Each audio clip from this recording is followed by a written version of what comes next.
A very good afternoon to you if you are just joining us. Good to have your company. Peter Snowden and John Hindhoff with you for the second of the 3 hours that makes up the 6 hours of our qualifying weekend. Bit of a change of format this year, celebrating 50 runnings of the ADAC Total Energy 24 hours of the Nürburgring. What's it all for is what people have been asking on at RSL Studio, hashtag N24H, RSL N24Q for qualifying. Well, there are places up for grabs in the top qualifying in a couple of weekends' time, 3 weekends' time, 26th, isn't it, for the main race. There's manufacturer points as well.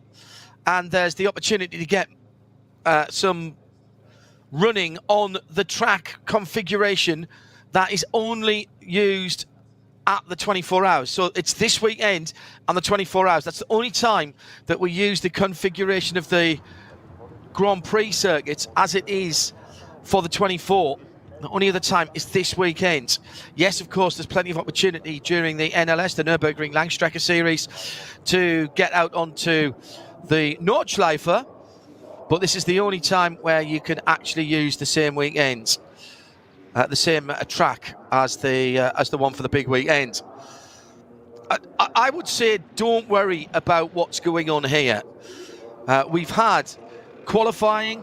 We've had a top 40 qualifying for yesterday's race. We've had a full top qualifying for everybody who's taking part in this race. So potentially that could have been 91. We didn't get quite that far through, but that was just a bit of experience for everybody. That set the grid for the race that we're about to see. When we get to the main race, we'll have all the lists and we'll be able to tell you who is, and more importantly who isn't, pre-qualified into top qualifying for the big race itself, and therefore who we've got to watch in qualifying when we get into the main race week. This is a unique event on a unique circuit, and the opportunity to come here and get some more time. Nick Tandy was at Spa yesterday, came down and took part in the warm-up this morning and top qualifying later in the morning. Manthey aren't here. They were at Spa. They're owned by Porsche now, of course, and we're running cars for Porsche in the WEC up at Spa yesterday. Now, in fairness, they're just around the corner. Could they have probably cobbled a team together and sent a car out? I'm sure they could. Did they need to? Would they have learned much more than they know? Olaf not as involved now, but the combined knowledge of this place is extraordinary from the guy from Moispath, the guys from Voicepath, which is just round the corner, just up the Dottinger and on driver's left there. So, yes, there's plenty going on. Yes, there's some pride. There's definitely manufacturers' points up for grabs this weekend. But the main thing is that you get a bit of time on the circuit. And as I say, enjoy this race for what it is. 3 hours, which was extremely strategic yesterday. If you weren't with us, it was won by the BMW Junior team in the new BMW M4 GT3. They've locked out the front row again after top qualifying, but they were beaten to the punch, Peter Snowden, in terms of pole position, although the junior team still very much on the front row. Absolutely, but the Valkenhorst team got to the bragging rights today, haven't they? They've gone and got the brownie points for putting it on P1. With a new qualifying record. With a new qualifying record. If you're going to do it, that's the way to do it. Because so far it's been, we said they've got these three teams entering these new cars, but it's always been the BMW Junior team and Rover Racing have been duking it out at the front. Yesterday it was a reverse finish, we're saying, oddly, because we're talking about the last NLS round, NLS 3, where it was Augusto Farfus in the Rover one and Max Hesse in the BMW Junior car that was second by 1/10 of a second. Come to yesterday, they managed to reverse that round. Today, new pole position. You asked me before what I thought it would be. I said, hard to not put money on being one of the new M4s. Well, it's there, and second. But it's a different team this time, Valkenhorst, right up at the front there. Great job by Christian Krones in qualifying. As you say, if you're going to put it on pole at the Nürburgring, why don't you do it with a new lap record as well? I know it's not official, but we know we counts. The clock says. We've broken it twice actually in the last 2 days, because the top 40 qualifying we had on Friday, that's eclipsed Lawrence Van Teur's qualifying record from, when did I say that was from? From 17, wasn't it? 17 or 18, you said. 18, yeah. Yeah, and then that's gone again by another 10th this morning at the end of that full field session that we had. Great to watch those cars being pushed to the very limit. So we're down to an 808.4 now, which is extraordinary. We're also down 808.566. Sorry. Yeah. Sorry, John. We're also down the Glickenhaus as well. That's pulled out. It's been withdrawn from this with this ongoing steering stroke wheel bearing issue. They're not quite sure what. So not the gearbox now. No, we saw the issue yesterday, didn't we? With Richard Westbrook being interviewed, taking the steering wheel off. That's where they started with. There's something they're not comfortable with that car from the driver's hands on the steering wheel to the bits on the road at the front that steer it, and there's something in between that's not quite behaving the way it should do. So perhaps going around this circuit is not something you want to do with that. We did see drive-by-wire technology proven here in an AMG. Correct, Darren Turner last year. Yeah, with the SpaceX cars. DriveX car. DriveX cars. Yeah, SpaceX is rocket science.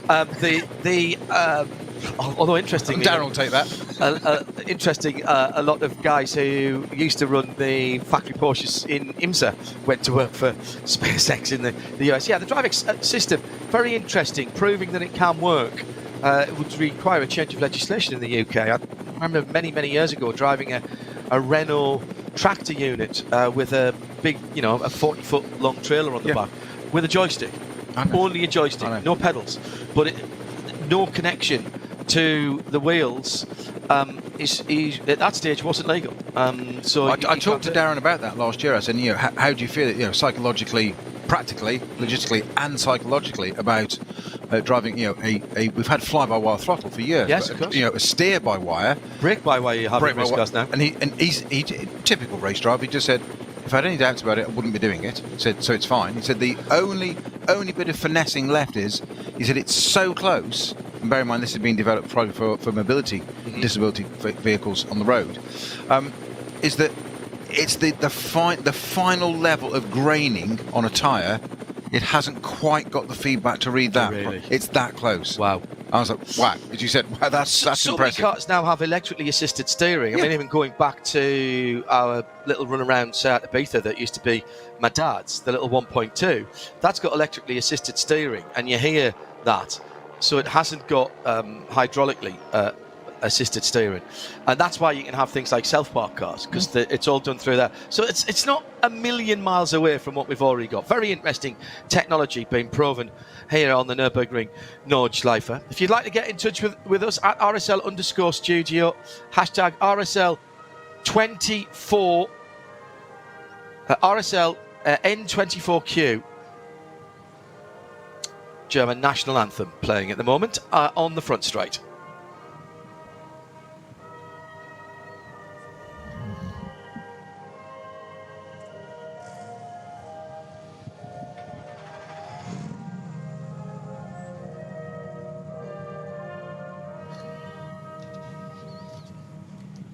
Full international coverage for you for this, the second of the 2 3-hour events, and also with extended coverage in race week itself, culminating in the start of the race on the 26th.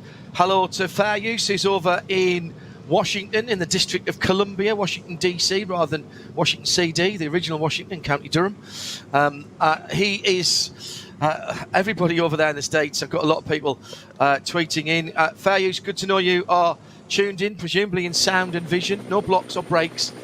Stay with us on the international feed, and we've got full world feed TV for you in race week as well, with the RSL audio on it, bringing it all back together again, as well as radio coverage for you if you are bandwidth challenged today or during the full race as well. Hello to Droid Andy. He said, great to hear that you guys on the N24Q. Do you think we'll have 24 hours of running at this year's race at the end of the month? Having it late last year made a huge difference to the weather. Shortest race in terms of race laps ever last year, with the bad weather and the gap in the race for that overnight. Well, we can cross our fingers, but it's the Eiffel, and you never know. You really never know what it's going to be like. It could just as easily have fog, rain, hail, even snow when we come to the end of the month, as we did when we moved it back later in the year. The authorities here and the race authorities and organisers here are very, very good at forecasting ahead a few days. NLS2 was postponed on I think the Tuesday or the Wednesday. The Wednesday. Yeah, the Wednesday of race week, where, frankly, looking at the webcams around the circuit, it was beautiful. I'd have been there in a shorts and T-shirt.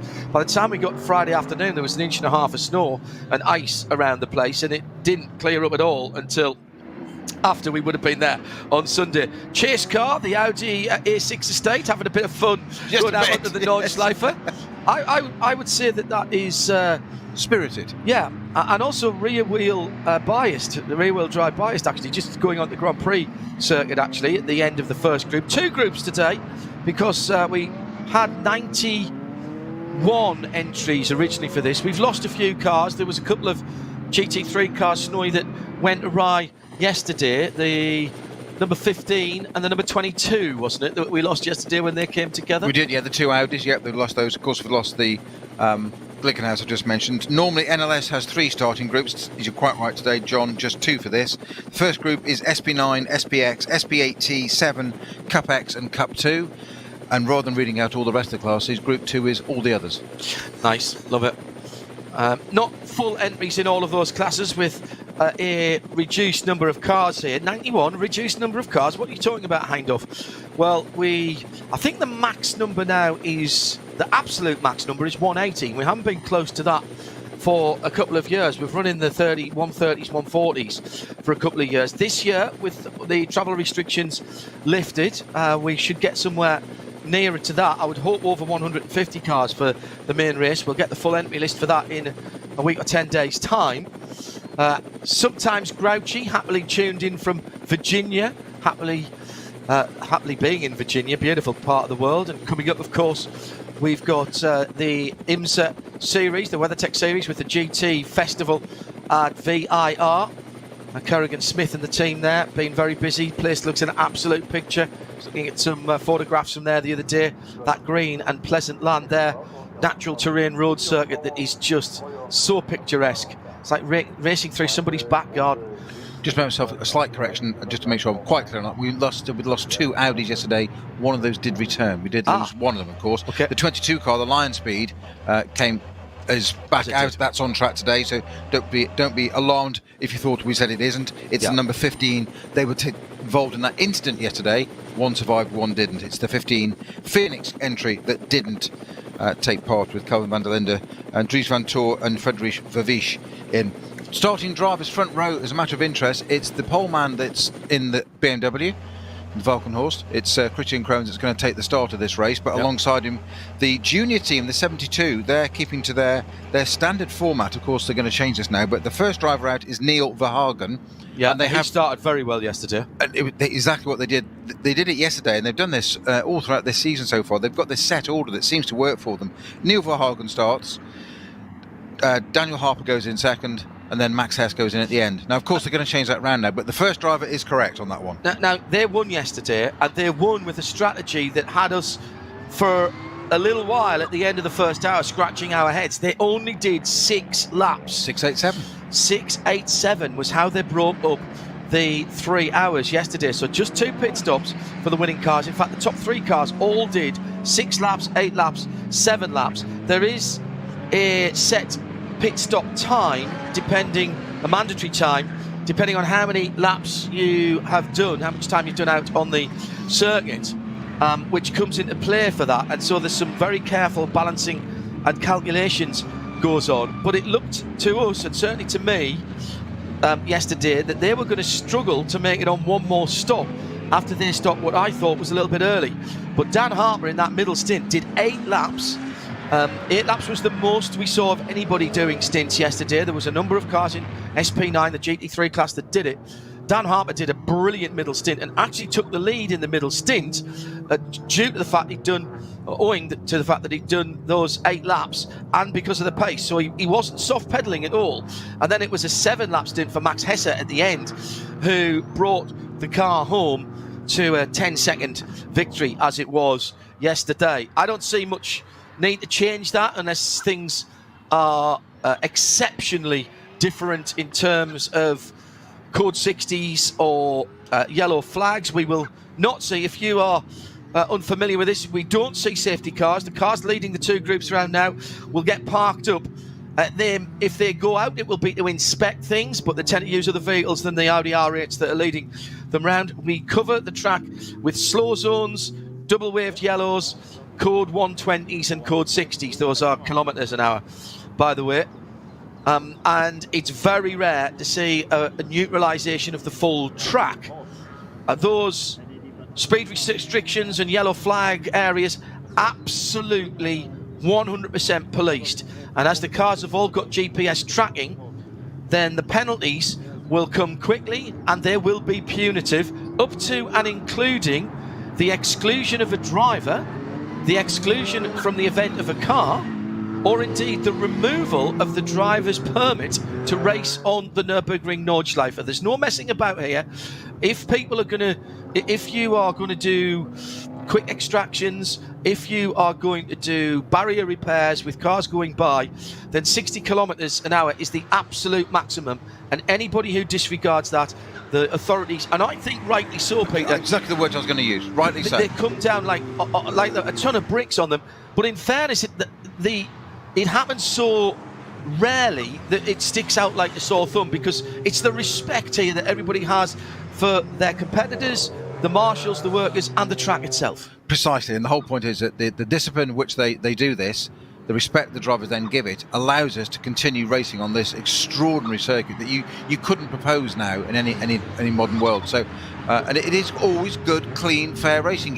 Yes, there are incidents, and that's nearly always driver error, racing incidents, whatever. But it's never ever yet have I seen anything where it's been people being ridiculous or taking risks. It's all just been racing. It's part of it. I think it's brilliant. We'll run through the front of the grid again for you if you didn't get it earlier on. 170 cars it is, by the way. That's 170 now. 170 now. 170, yeah. Okay. Hello to David Edwards. He said, if Carlsberg made perfect afternoons, this is it. I've had a fry up, late breakfast, not moving for 3 hours. Not sure where you are in the world, David, but thank you for that. It is Peter Snowden and John Hindhoff. This is the skeleton crew. Actually, Dan couldn't call neither of us skeletons, I'm afraid. It is the cut down crew. No,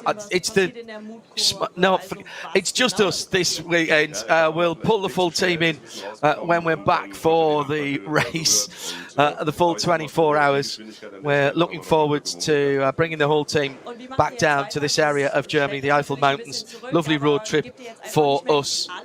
And hopefully you will join us for that. We'll start our coverage with the Midweek Motorsport and RS1 on Wednesday, and then roll straight into the Thursday, Friday, Saturday and Sunday with extended coverage of practice, qualifying, top qualifying, warm-up and the whole race live, of course. So settle back for the next 3 hours and a bit. That was one of the Caymans in the pit lane. I think that was one of the front-running Caymans, actually, as well. The lead group are at Versiphon, which is coming down towards the lowest part of the track at the bridge down at Breitscheid. Willkommen, liebe Zuschauer, zu dem Motorsport-Spektakel schlechthin. Zuschauermagnet, guckt euch die Atmosphäre an. Sensationelle Stimmung in der Eifel. Die Fans sehen wir hier, das Fahrerlager ist voll. Also wenn du hier nicht aufgeregt bist, dann hast du irgendwas versäumt.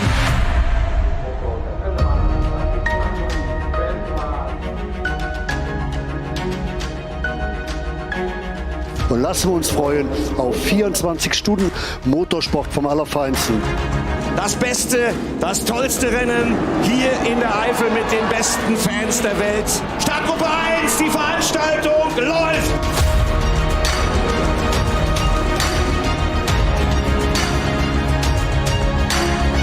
kriegt die Pimpernellen und ihr ärgert euch, wenn ihr nicht angereist seid.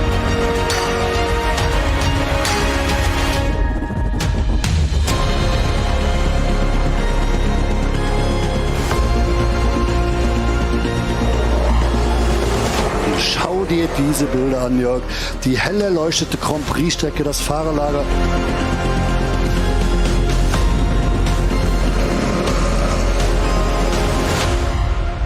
Rock and roll. Die Action, die da passiert, sind die wahnsinnig. Da regnet's. Schau dir das mal an. Also das ist jetzt mit Slicks nicht zu befahren, was wir da sehen.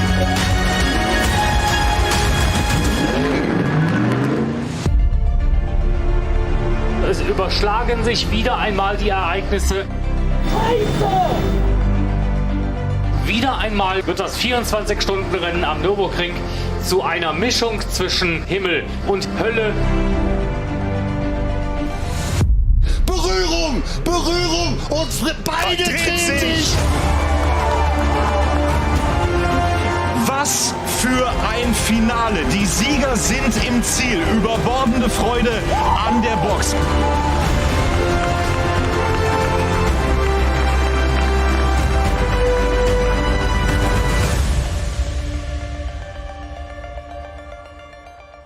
Dario, das sind Bilder, die wollen wir so früh nicht sehen. Gestern standet ihr schon, heute seid ihr gar nicht in die Startaufstellung gegangen. Was ist los mit der 6x7?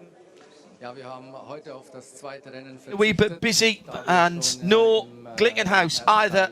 Problems with a wheel bearing and that car will not take to the track today. Mantai were up at Spa yesterday for the WEC. They run the Works GT Porsches, now owned by Porsche. Still from Moist Path, just round the corner to the race. Sad to see the Glickenhaus not here, and Jim Glickenhaus, who I'm sure came down from a very good run for them in the WEC, got the pole position in the Spa 6 hours and a decent run during the race as well. I'm sure Jim's here. He loves this event, and this was the first time we really started finding out about Glickenhaus was at this race with that beautiful P45 that he brought down here. Extraordinary, extraordinary setup, the whole thing. I mean, extraordinary man in the first place. There's no wonder that he's built cars quite the way he has. Just going back to the races over the years, John, you just had a few firsts in there. The first winner was Hans Stuck in 1970. Yep. He didn't win it again for another 28 years. In the diesel. In the diesel. Yeah, so correct. If you're going to come back and do it 28 years later, do it in a diesel, and what a thing to come back, what a way to do it. I missed the first win, of course, in that as I was skipping through for... you weren't born in 1970, John, so then you wouldn't have known about it. For in 1996 for Sabine Rech, as she was there. We know her much better as Sabine Schmitz. The first victory for a female race driver. She's won it again. She won it again since then. And of course, last year, to honour her and remind us all every time we come here that Sabine was the queen of this place. The first proper corner on the Nordschleife going downhill before you head down on the Hatzenbach, the left-hander that curves away down with that high curve on the left-hand side was renamed Sabine Schmitz curve. I had the good fortune to work a couple of times with Sabine on various Top Gear Live shows where we worked directly together, and she was as much fun when we were working together as she was afterwards. She loved to relax afterwards, and all I remember is laughing and her smile and how she didn't mind the self-deprecation that went on with all of those things when we were all having the you-know-what taken out of us by our presenter colleagues. Just brilliant, fabulous round here, and she'll forever be just totally alongside this place. Totally infectious smile and nature. Brilliant. Was it cheer? Hell of a driver. Oh, absolutely. Well, you don't win the 24-hour easily. She won that once. She also won the VLN title twice in the 2 years preceding it. So I think she's quite useful. Safe pair of hands, understatement. Yeah, we honour her memory, and her memory is a blessing. Much missed in paddocks and motorsport all around the world. Clocked up 20 million laps or something round here, 3 times to the sun and back. Probably could have driven it blindfolded with one hand tied behind our back, driving in reverse. the story she used to tell about her and her sister, who also was a very, very tidy driver in the family BMW, lived just round the corner, and how that car got gradually modified, shall we say, to become much more of a ring weapon with race tyres, a cage, etc, etc. And the absolute horror of Sabina when she told me one day she got a phone call from her mother who was at the hairdressers. She said, "Oh, listen, I'm down at the hairdressers, I've taken the BMW, there's something wrong with it. Didn't drive very well, it was pouring of rain and it was on pretty much slick tyres and full race setup." And Sabina said, "Don't drive it back. I'll come and get you, Mum. I'll come and get you." Brilliant. That's Sabina all over, much missed. Just summarises it, doesn't it? Lived and breathed for this place, and it's only right that she's commemorated here.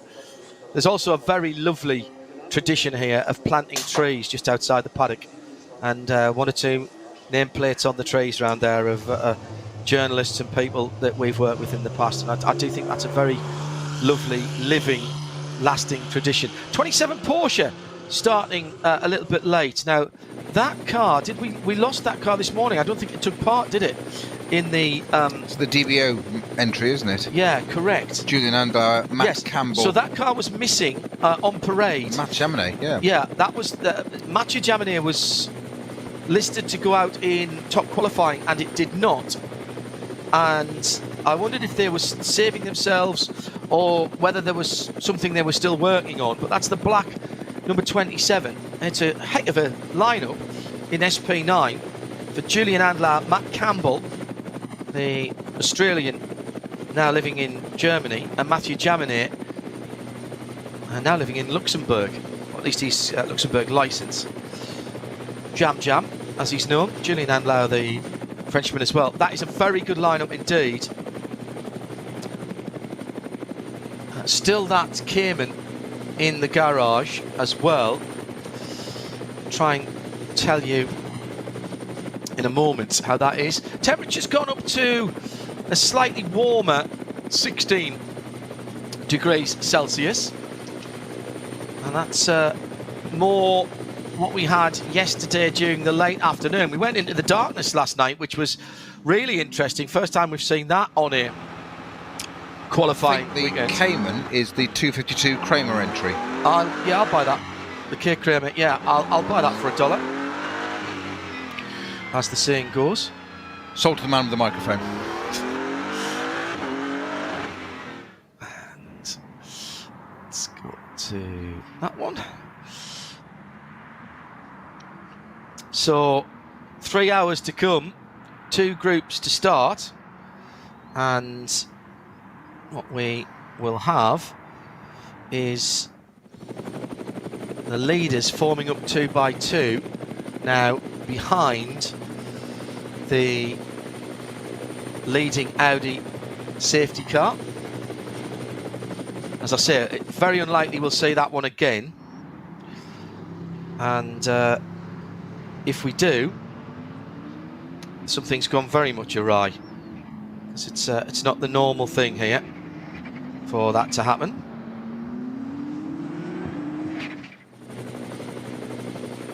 I think Jonathan Hershey is starting the Ferrari in 3rd place. Here's the Quick car. Very quick car, and it's known to be very quick at the beginning of the race here, but we have seen it in the past, haven't we? We saw a little bit yesterday, John, having to get into pretty massive fuel saving. But did manage an 8 lap stint in the middle of the race. It came in after only, I think, 3 laps from memory. A puncture was 3 laps, you're right. Left-hand side puncture with contact with another car. They thought it might have been a Porsche, and lost some time limping into the pits. All right, everybody, we said settle back, but for the moment, inch forward and get ready for action as the top SP9 GT3 cars are coming to the line. There's 3 hours on the clock. The weather has played its part, it's fine. And a couple of spits and spots yesterday in the last hour. That's not forecast for today. 2022, the Total Energy ADAC 24 Hours of the Nürburgring Qualifying Race 2 goes green And we are racing down towards the first corner. Everybody heading towards the pit wall. Very early indeed, pulling the drivers right. That's big defending by the Valkenhorst car that was on pole position. Out of the slipstream for the BMW Junior team in the shell colours. Tries to squeeze up the left-hand side into the second corner, which is the left-hander. It's still the two BMWs, first and second, but the Ferrari has indeed, as Peter Snowden suggested, had a cracking couple of first two corners. Little bit of a look down the inside of the BMW, but that was repelled. All downhill towards the Dunlop curve at the southern end of the Grand Prix circuit. Pick your braking spots well. Everybody's gone through. Christian Kreuzden. It's Neil Verhagen who has started the BMW Junior team from Hershey, from Wittmann, Philippe Eng, Jordan Pepper started the Conrad car. He qualified that car earlier on and was fastest for a while. Then it's Lion Speed and Valkenhorst second car. Then Christian Menzel for Nico Menzel rather for Huber Motorsport. Then Alessio Picciarello for Falcon Motorsports. The 44 car makes up the top 10, and then everybody else is 11th. Jordan Pepper also hanging on to the back there in that Lamborghini car, the Conrad Run car. The two BMWs, the Rover BMWs, in 4th and 5th with Wittmann and Enger at the wheel. They are side by side all over the back of the Ferrari, but Jonathan Hershey was over Verhagen's BMW Junior car like a cheap suit, wasn't he? Those first corners, just trying to get through, literally left, right, everywhere, trying to find a way, but not quite doing it. And I thought he would get it done, to be honest, on the Grand Prix circuit. So the work's cut out a little bit harder for him now to try and get that job done down onto the Nordschleife. They just all started down there through Hats and back now, John. This is where it starts to get serious. The Grand Prix circuit isn't casual, but now it's big boy stuff now. And much harder to overtake in this first third of the lap, or first maybe eighth of a lap, because it is a bit follow my lead around here for cars of the same category.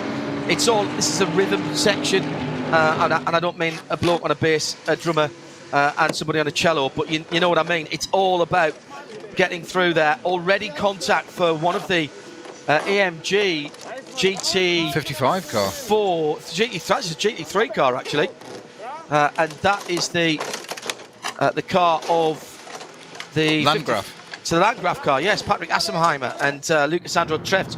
Lucas Sandro qualified in the single qualifying earlier on, so they'll be disappointed with that. And the worst thing for them is that they're not going to get out, I don't think, in front of the second starting group. No Manthey here.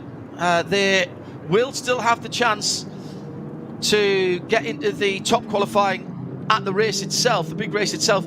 They won the first race, of course, of the NLS, so they've got points for that. Glickenhaus, another opportunity for them as well when we come to the qualifying and the top qualifying of the race itself. But no shortcuts for them, so they will have work to do when we come back here for the main race. Oh, the Landgraf car just gets out in front of the Aston, who's had a really good start again. They had a good battle over the first quarter of the lap yesterday with the leading Manuel Lauch driven 830 Elantra TCR from Hyundai. That was yesterday though, and the Hyundai's a little bit further back. A great swathe of Cup 3 Porsche Caymans in the middle of this grid, and BMWs to suit everybody.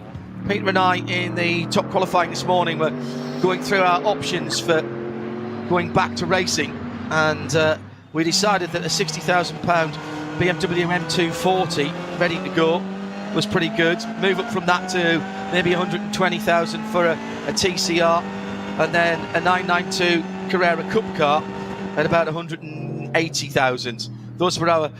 I think we, even if we drop the big millions, I'm not sure the $500,000 BMW M4 GT3 was going to make our list, Peter. I don't think so, no. At the moment, I'm enjoying watching a green Aston at the front of the field. It's been a while since I've seen that. Leading its own group. Absolutely. What a sight to see. I'm sure Sarah Rigby would be loving that. Yeah, now that then is going to be... Was that the 90...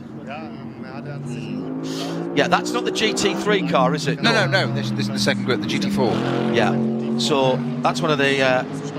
that's a Pro Sport car, isn't it? So that'll be the SP10 leader, and that is the number 60 number 82, sorry, can't read my own writing.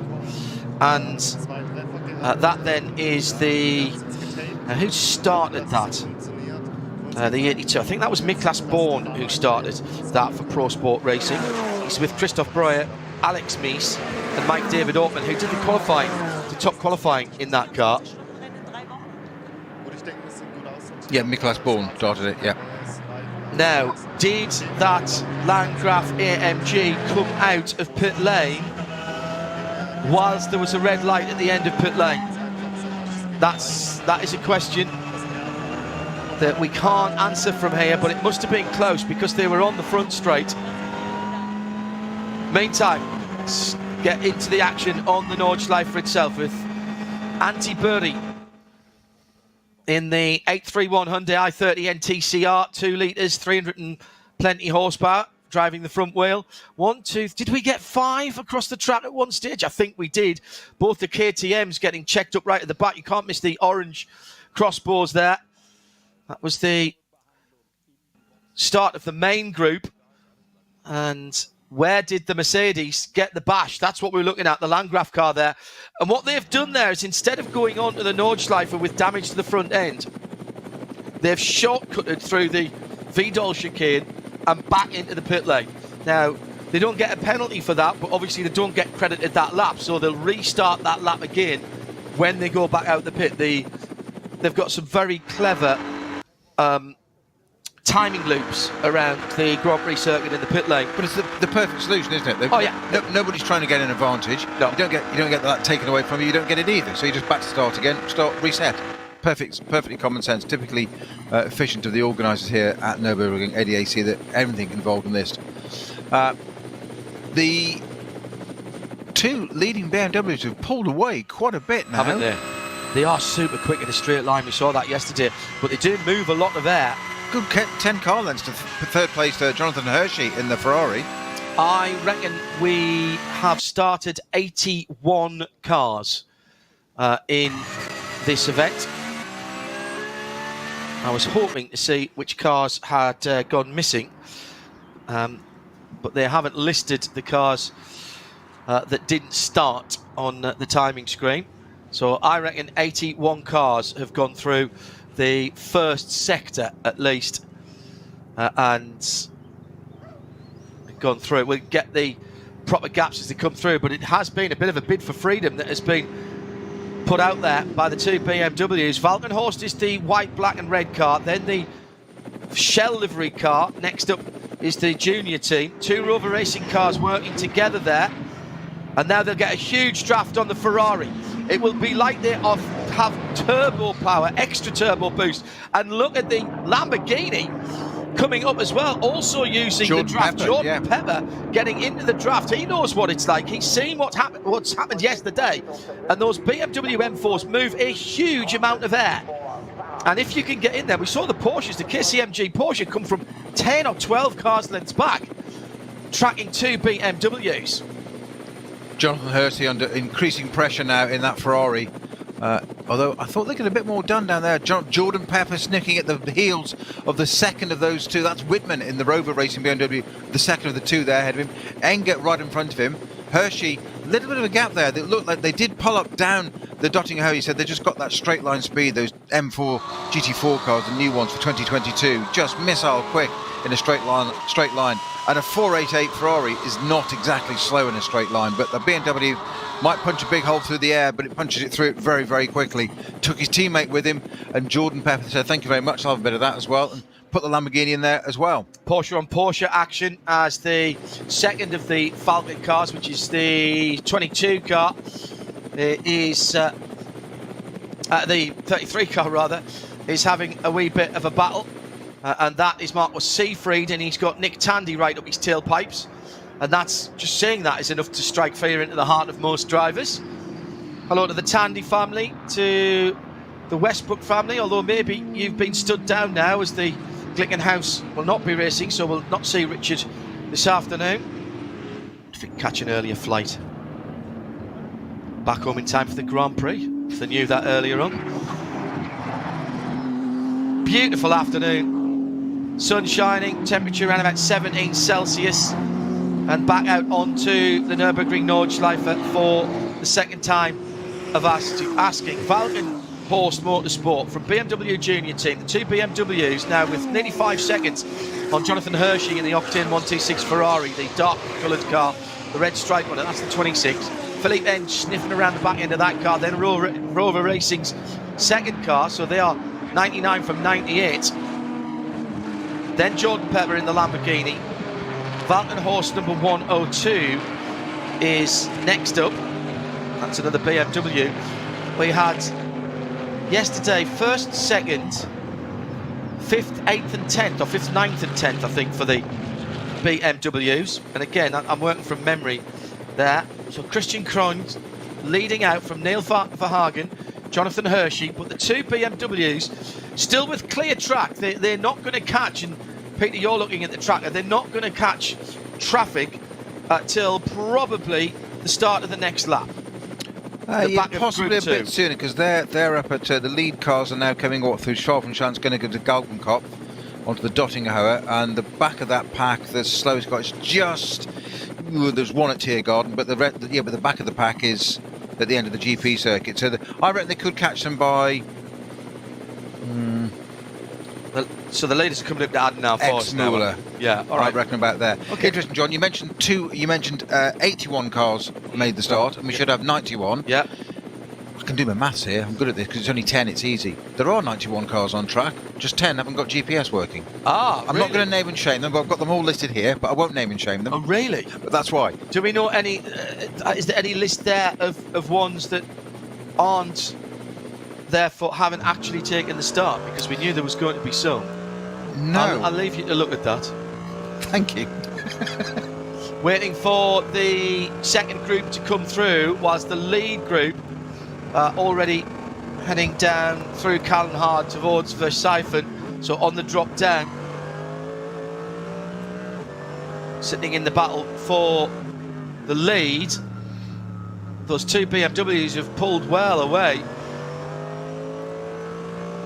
Junkadella, Engel and Gunon sharing the number 4 Team Get Speed car. Been used to see those cars in red and white colours, in the phone company colours. They're now in BWT, the water company colours. And that number 4 sitting rather further back from Ara Engel than he would like, down in 23rd position. And you were right, John. It is 81 on track. Those 10 haven't started. Okay. It is exactly 10. Okay, thank you. Not on the GPS, not got GPS on. Ah, got you. I see what you mean. If I read the right way around and then enunciate it correctly, then I can actually understand it myself. When I can understand it, explain it. Well, when you can understand it, explain it to me. Do what I can. We have got 3, 6, 9, 12, 15, 18, about 19, 20 classes here. We'll run you through the class leaders once we get into the meat of the race just a little bit. Coming up to 2:15 in the afternoon here in the Eifel. Beautiful weather, as we've mentioned. Here comes the second group across the line. And the second group of the second group, actually, as the two Schnitzelam BMWs are going through. And yes, we did have schnitzel for lunch with Pilzsaus, of course. Nice chopped salad as well. You know, when in the Eifel. The drop of the local crisp white stuff, very nice indeed. Kronya still leading out then Verhagen, those two 6.5 seconds, well actually 4.5 seconds between them and Hershey. Hershey is 6.5 seconds off the lead. He's being pressured though by Philippe Eng and Jonathan Hershey. Those three absolutely together. The two Schnitzelam BMWs, 245 and 244, further down the field, but not running in the right order again. No, indeed. And they're Cup 3 cars, and that's first and second in Cup 3. And right in front of them is no, that's not right, is it? For those cars, because they were BMWs, not Cup 3 cars. I'll get back to you on that. Those Schnitzelam cars. Well, the 254 and 255, yeah, they're Cup 3 cars. Yeah, well, that Caymans, and there's those. But they're running right behind the Hyundai TCR car, 830. Yeah, but the Schlittenheim cars are BMWs, aren't they? They're not Porsches. So those numbers that I gave you must have been wrong. It must have been I'm with you. 245 and 245 and 240. They're first and second in the 240i class. They're a bit further back. So ahead of them was the team Mathol Racing Porsche Cayman in 54th position, the 261, and that's got Arjun Maini behind the wheel of that car. Driver that you'll know from exploits with Aston Martin. Peter Kate will be driving again for Team Mathol, and extraordinary finishing and winning record Peter has got in whatever class he took part in down through the years. Has won for Mathol, I think 2 years in a row now, so he might be going for a triple. Got introduced to them a couple of 3 years ago, and immediately found his feet with the Cayman that they were running, and was invited back, and he's back again this year.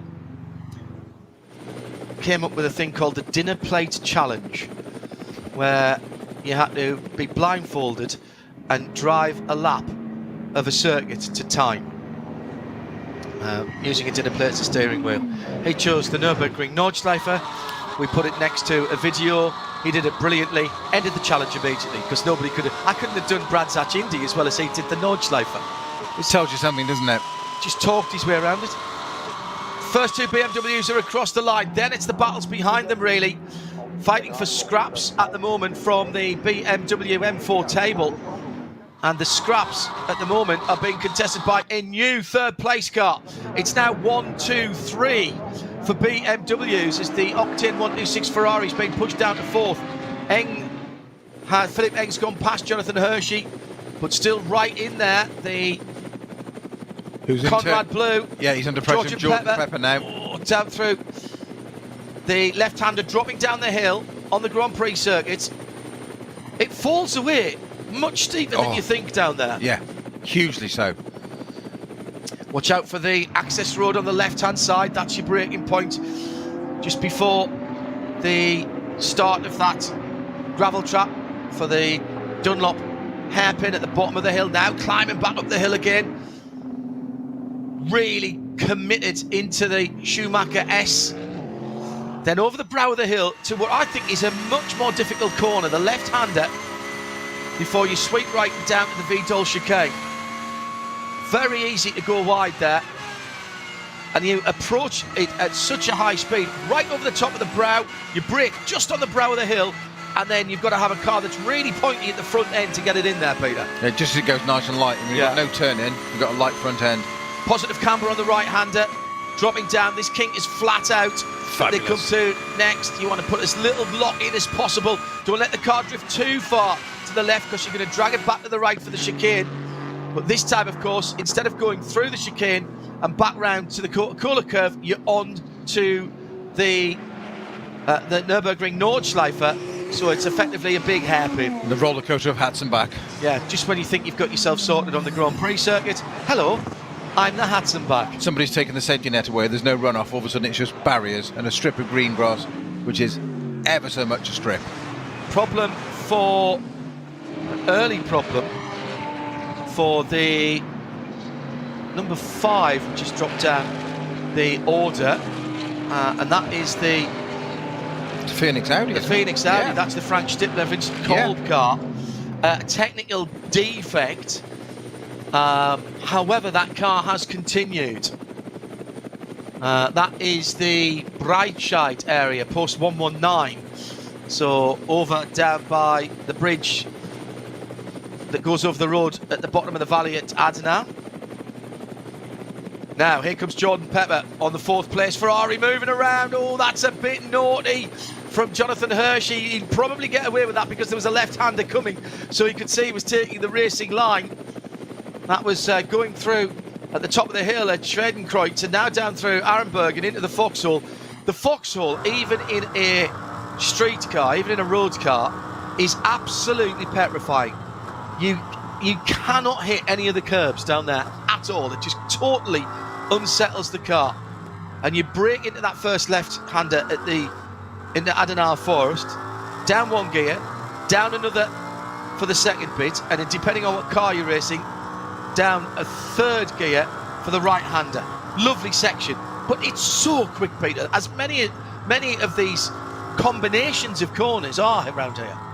If ever there's a part of the track that deserved the name Green Hell the most, that's probably it. Yeah, and you know what? I think you're right there. I think you're right, because it is so quick as you're plunging downhill, bottoming the car out at the end of the Fuchsrud, down through the Arenberg, through the left-hander before you go down towards Kellenhardt. And then it's downhill, dropping down, all the way down through the gearbox. We've got 6 cars in a train here being headed by Jonathan Hershey's Ferrari, and I'm not suggesting he's holding anybody up, but I think if those BMW to get out of there, I think the Jordan Pepper's Lamborghini will probably be quicker as well. Certainly the second of the Rover BMWs, the Falcon Porsche that's in there as well, and I think they'd have the pace of this Ferrari. It's holding on. He's doing a great job and he's doing nothing wrong, but I think some of the cars behind have got a better pace at this early stage of the race. The other bit I like is the climb up. They're on it now. The climb up the hill from Bergwerk through 1, 2, 3 left-handers and heading up to Mutskurve and then Klostertal and the Steilstrecke. That is a great bit. That's just flat out, and you're climbing all the time. So any mistake there really costs you. The Steilstrecke is at the bottom of the run up to the Caracciolo carousel. Side by side, there's a touch. There's a touch there between the Falcon Porsche, the first of the Falcon Porsches, and the second. Alessio Piccarelli. Piccarelli and Whitman. And there was Pepper's got past the Ferrari. I think the Ferrari might have a problem. Well, just slow down there, because Jordan Pepper's just shot past Jonathan Hershey. I was just about to say to you, Jonathan, when that little touch happened, that Alessio Piccarelli had a very, very close inspection of that BMW in front of him. That's Whitman's Rover entry, Rover Racing one, and he was really, really close to it there, so he got even closer then. I didn't think he'd get close without touching it, to be honest. I think you're right, there's a bit of a touch there, but I wonder if the Ferrari has a little bit of an issue. It appears to have picked up again there. It's almost as if it doesn't happen in modern day racing, but you'd say years ago, Mr. Gear. Yeah. Exactly. It doesn't really happen these days, because there can be a glitch, but it's so unlikely. But it did seem to suddenly drop back there, and Jordan Pepper was he didn't need a second invite, did he? So I think Mark Wittmann did get a little tap there. The worry will be, is there being tyre damage there? Yeah, what's it done? What's the collateral? Yeah. Heading up to Mutskurve. That is so quick. Mutskurve is a little bit of lift, maybe even a downshift for the GT3 cars, but the rest of it from Bergwerk all the way through Kesselchen, you're absolutely flat out there. It's only the third of the left-handers. You don't really have to nail the first two, and perhaps it's not wise to try and get to the inside there, scrub speed off, but the third one actually tightens on you. And I remember the first time I went through there in the 993, the car bouncing around a bit. Funny enough, talked to Sabine Schmidt about that and asked her if I needed my suspension looking at. She said, what were you doing? I said, 135 maybe. And she said, K's? I went, no, miles an hour. In a road car? She went, yeah. She went, yeah, they'll all do that at that speed.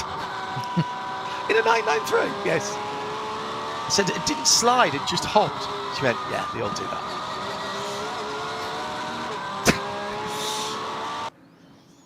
I could have talked to Sabina all day about this place. Absolutely all day. She knew every blade of grass on it. Wittmann just trying to use Marco Wittmann there, trying to use some of the traffic to get a little run on the Ferrari there. Not quite able to do it that time. I think they're onto the Dottinger Hoa now. Yes, they are onto the Dottinger Hoa. So the BMW is supersonic quick in a straight line here. We've seen this, but it punches this big hole in the air. It sits behind some of the other traffic. Can he get a toe off the Ferrari? Ferrari's going to poach a smaller hole in the air, but it's the Falcon Motorsport Porsche of Piccarelli that's going to sit right behind the BMW. He looks to the jinx to the right. He can't. There's a back marker there, and it's all being held up. The BMW shot between the pair of them. And a completely changed, a whole set of changes there. It's Jordan Pepper's just lost 2 places, gained 1 back again. Falcon Motorsport Piccarelli didn't quite get past Pepper's Conrad Lamborghini, but the winner in all of that drafting down the Dottinger Hoa, John, is, of course, the new BMW M4, as we've said, with that incredible straight line speed. Somebody's put a wheel on the grass, a bit more than that maybe. Now there's a slow-moving OPC Astra, but in all of that dust, is there something off the track? There's a green flag, so I think there must be somebody in there on the Hatzenbach, towards the end of the Hatzenbach. That's a lot more than a wheel on the grass, isn't it? Yeah, Level of dust. and the leaders are coming to it now. Slow zone at Dottinger Höhe, but that was at the end of the Dottinger Höhe, then the Tiergarten? Yes, Okay, yes. So the leaders had just gone through there then? Yeah, exactly that. Tiergarten, yeah, absolutely. So yellow flags out there. And now, Nick Tandy in the white Porsche with the red stripe. He's having a look, trying to make up some ground and trying to join onto the back of that is Marco Seefried. No, Seefried's right there, actually.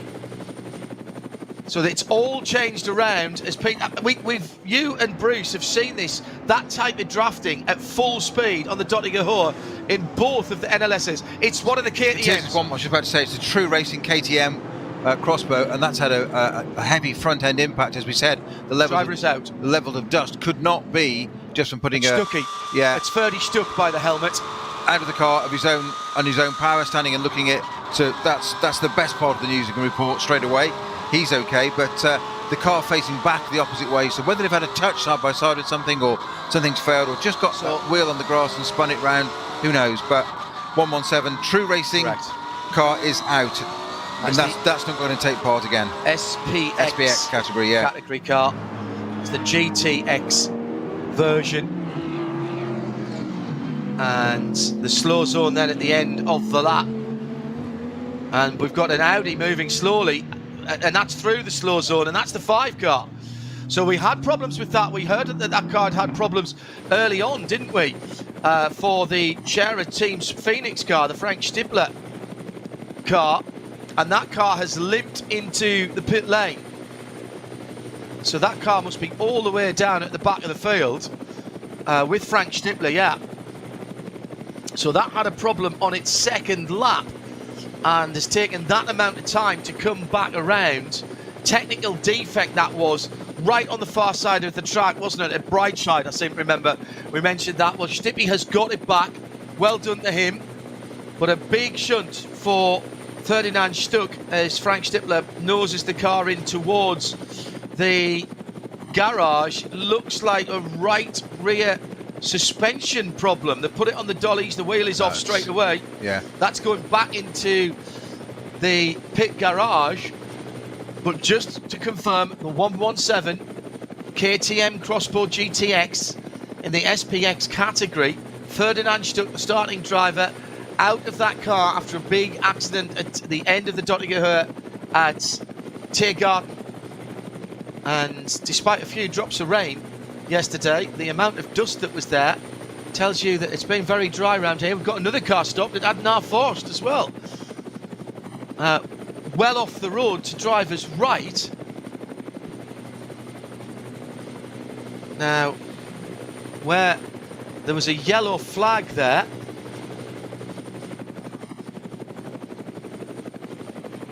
so Snowy's going to try and pick that car off on the tracker. Yeah, found it. It is.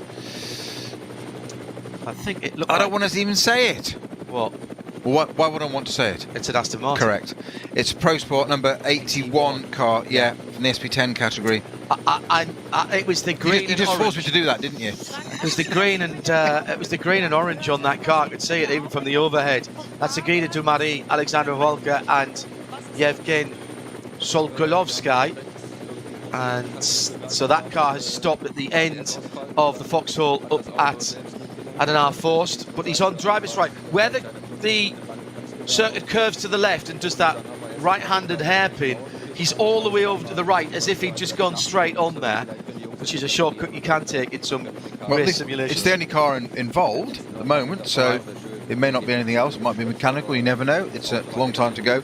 Back at the front, John, just wanted to say, we've mentioned about these BMWs already, haven't we, the M4s. 1, 2, 3, 4 and 8th. Yeah. It's a bit of a lockout at the moment, isn't it? But it's very early days.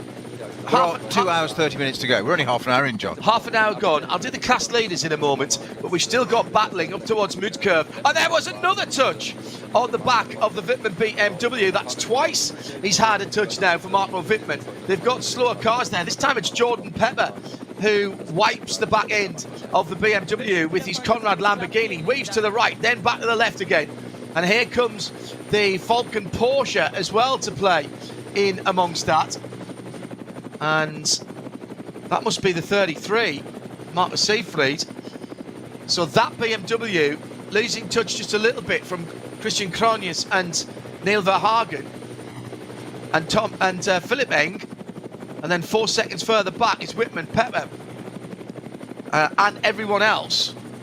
The Falcon car is the Alessio Piccarello car, the 44, rather than Marcus Seefried. But he's not far off the back of this, no doubt. 4th place battle, and there's more joining the back of that. A lot of people joining us going, right, what are we qualifying here for? What was yesterday all about? Well, the qualifying race is normally 6 hours. You gather manufacturer points and also potentially get into the top shootout for the main race on the 26th. It doesn't mean you can't take part if you don't do well here, but it is an opportunity to do some more laps. A little bit of bump drafting down the straight. And that's a replay. This was earlier on.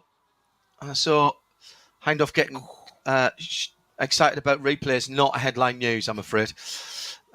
So as I say, you still have the opportunity to qualify up into the top qualifying via your performance in race week. But basically, this gives you an opportunity to put that to bed and then potentially do other things in the qualifying time. You just don't get enough time on the circuit here. Even if you've done both the NLS races that have happened so far, that's 8 hours.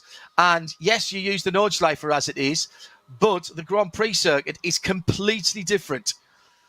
The Haug hook, and then all the way down to the bottom of the hill and all the way back up again. So in terms of your data for fuel consumption, etc., that is not the same. So the opportunity to come here and do some more running is, whilst it's not mandatory, most of the top teams, even if you've already qualified through, will do it. The exception here this weekend is Manthey, who didn't have the resources to run the cars in the WEC and here. Glickenhaus will not take part in this race, although they did get some running yesterday before their gearbox gremlins took hold, although it's wheel bearing and steering today. Now here comes Jordan Pepper on Wittmann, and he gets a good run. Not from there. And then the moment that he pulls out, it's like the Lamborghini slow zone for the KTM anyway. Yeah, hit a brick wall, and then a slow zone from just where the tourist lap entrance is. So they come down to, it's code, is it slow zone or is it code 60? Code 60. Right. We've got code 60 at Adnar Forst as well for that Aston Martin. Now, let's see. The code 60 flags are out. Let's see who gets back on the throttle quicker. Wittmann or Jordan Pepper. Behind them, it's Alessio Piccarello. Jonathan Hershey in the Ferrari is the first of the darker cars there, in behind the Falcon tyres blue and green car. Now they're back up to speed. Looks like the KTM is just about cleared from there. So across the start-finish line, and the battle for fourth continues. The Pro Sport number 81 Aston is now running again very slowly. It is returning to the pits under its own power. Well, look, I think might not be under its own power, but it is being just moving. Around the outside, sorry Peter, around the outside for Jordan Pepper. He'll get the inside for turn 2, and I think he's got that nailed now. He has. That was very good indeed. By the way, that crash for Ferdinand Stuck was not too far in front of Maro Engel in the number 4 Mercedes. Martin Pelton, among others, saying if you go onto the onboard feed for that car, you can see it clearly. So, as I said at the start of the race, yes, there are things to be racing for here, but for the moment, put that to one side. We'll go through what it all means when we get back on site for race week and tell you how many of the top qualifying positions have already been taken, and therefore what there is to go for in the qualifying sessions and who needs to put a time in. For the moment, let's enjoy this battle in the sunshine, in the Eifel, a 3-hour sprint with strategy as well as speed to play out. Superklasse, vielen lieben Dank.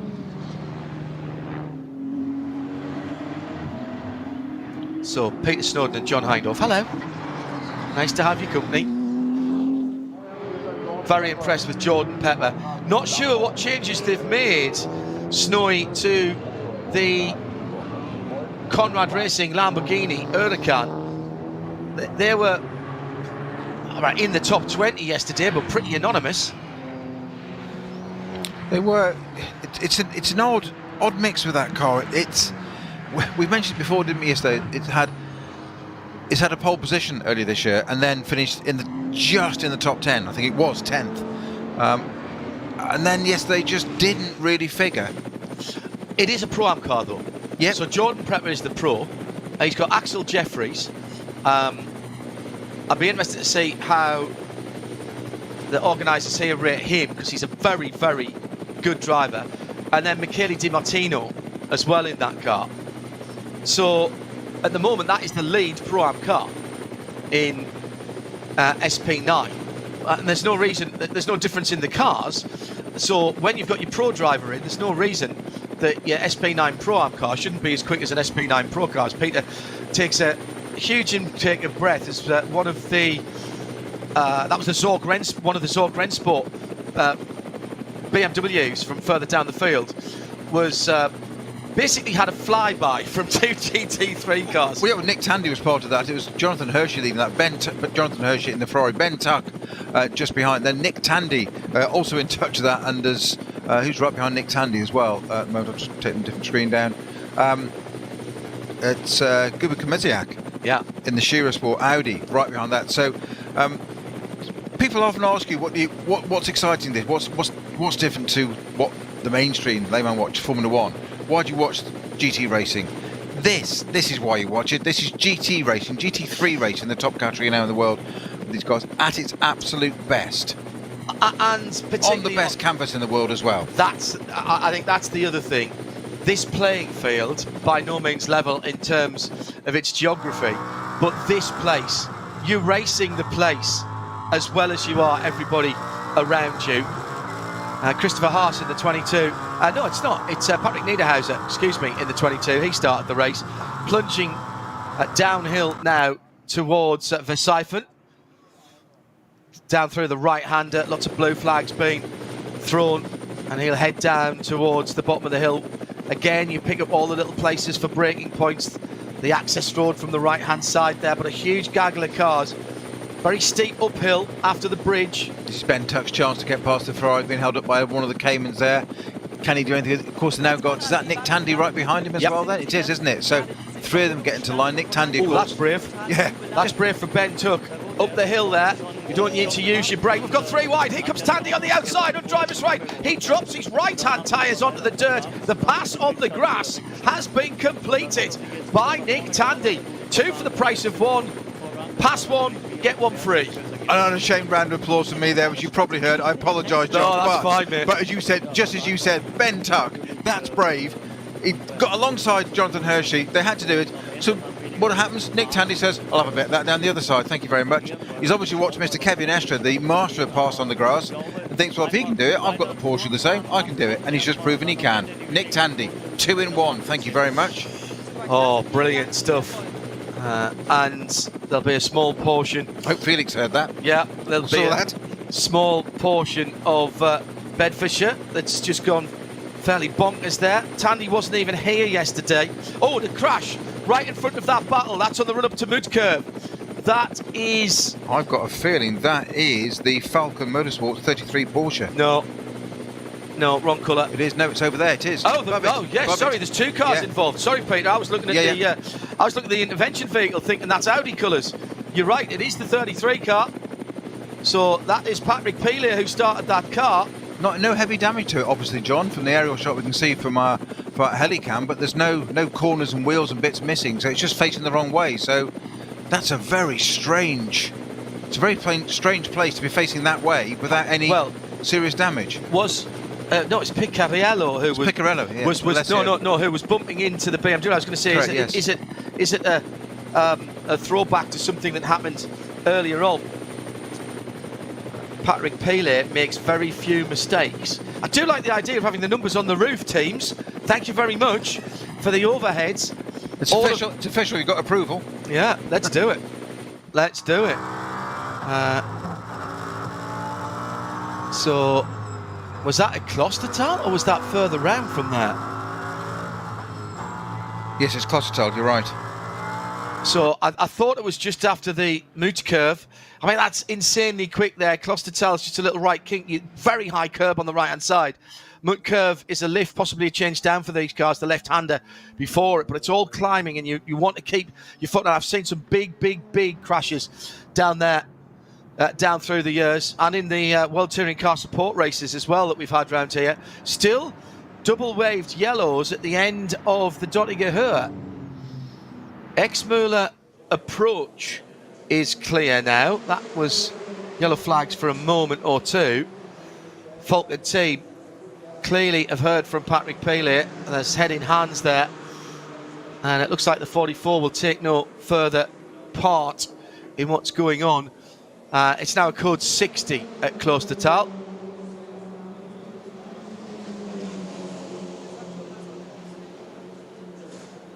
I'm still intrigued, John, as to what's the cause of that car to be facing the opposite way. There's no obvious damage to the car, we could see. Tandy's pass was absolutely outstanding in the KCMG Porsche as he went through. That's an opportunist manoeuvre. That is Tandy saying, yeah, I'm not going to lift here. There's enough room. The track's dry. I saw it this morning. The grass is dry. I'm there. I'm there. 2 for the price of 1, as you said. That wasn't that far away from what was going on with that 33 car. So what has happened there? Answer, we know not. Everything looks straight on the car. It's just facing the opposite way. Correct. There's no tire marks on the track to indicate that, let's just say a transmission's locked up and spun it round. Why it's facing the opposite way. So there's nothing, no real evidence as to why it is. We might hear from the pits right now, though, John. I'm not sure. We might not. We're going to hear that, but we'll try and find out and see what has happened there. That's the KTM being put on the flatbed. It is literally just at the beginning of Tiergarten, isn't it? It starts to rise up. It is, yeah. That's Tiergarten. That's where the KTM that's causing the double waved yellows there. Being put on the flatbed. No. They're just picking up now, going through Tiergarten. Yeah. Not the 33 Falcon. Yeah. Absolutely. Different incident. Sorry, I'd moved on to that. Sorry. I thought that had gone ages ago, to be honest. No, that's why it's still double waved yellows there. In all of this, Christian Conyers, by the way, has pulled out 3 seconds on the rest of the field, which is led by Neil Verhagen in the BMW 123 with Philippe Eng now 5 seconds further back in third. About 15 minutes ago, I was going to give you a rundown of all the class leaders. Conyers leads and leads overall in SP9 in the 101 Falkenhorst BMW. True Racing's crossbow number 116 has just come into the pits out of the lead of SPX at 17th position. In 26th is where we'll find the 127 Cup 2. That's the Porsche 991 GT3 Cup class. And that's the K Kramer racing car. We had an 8:31.7 earlier on today in top qualifying from a Cup car. SP8T Door Motorsport as the pit stops are starting. That's an Aston Martin leading SP8T, number 69. Cup X is the Teichmann KTM Crossbow GTX 161. SP10 GT4 category, that's an Aston Martin, the Pro Sport Racing number 82. Manuel Lauch leads Hyundai Motorsports Charge in the TCR category with the 830 in 36th position. 37th is the Irma family outing, the 254 Cayman. That's an all Cayman Cup 3 class for the GT4 Caymans. 245 BMW 240i leads.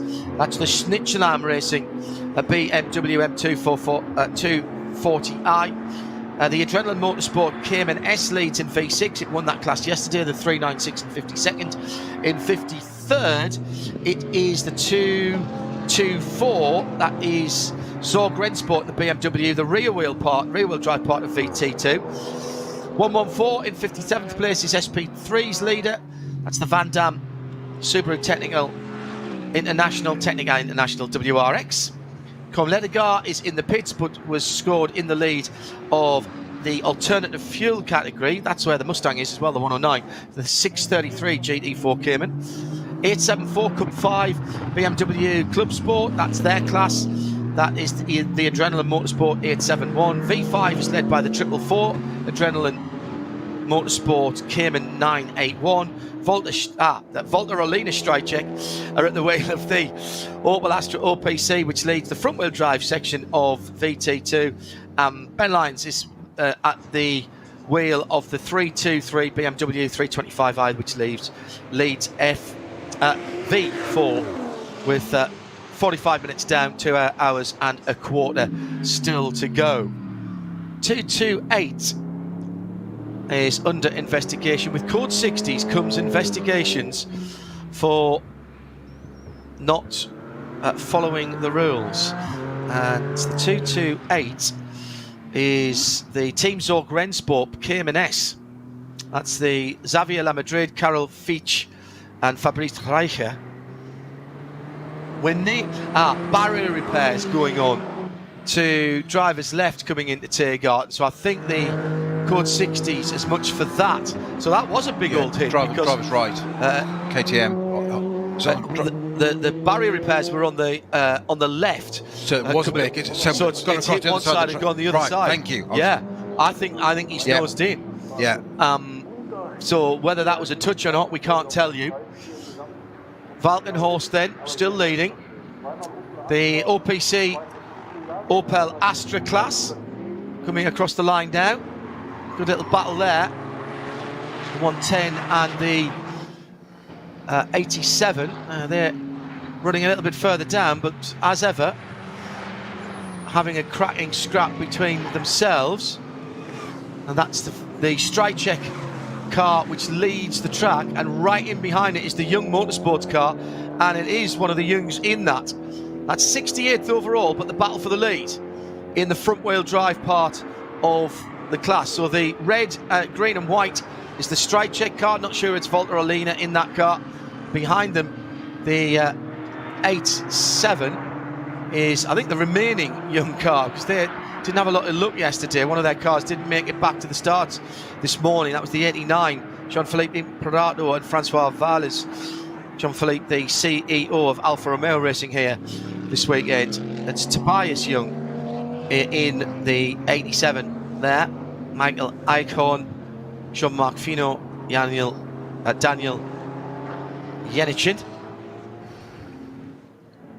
And those two cars very evenly matched indeed, although the Strycek car is a slightly younger version of that. A bit more rounded around the edges.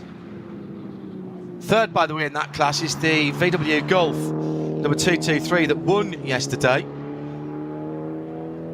That car, the GT Tyre Motorsport by WF's Racing. And that's a little bit further back down the road at the moment. In fact, it's well back down the road. These two are setting a cracking pace. Let's go back to Nick Tandy, who's caught a BMW. Target acquired. So Nick now, as he chases through the field, is looking at... Well, that's interesting. Who is he? Is that the Huber Motorsport car? Yes, that's the Huber Motorsport car. Looking at the back of Marco Wittmann. So was that... I think we may have given the pass on the grass to the wrong driver there. I think that was the Huber Motorsport car, the 25. I did wonder when you said KCMG, as in the colours. I wasn't sure. Yeah. I thought the colour scheme was wrong with the red roof, because the KCMG cars are predominantly white, blue and black. Yeah, you're right. So that's Nico Menzel in that car. My apologies for that one. And in fact, Fabian Zimmerman... Yeah, Tandy's behind the car collection. Christian Kolb, isn't he, Audi at the moment, in 12th. Yeah. Fabian Zimmerman spotted that. The Estra Esch wheel. KCMG car a bit further back. Sorry about that.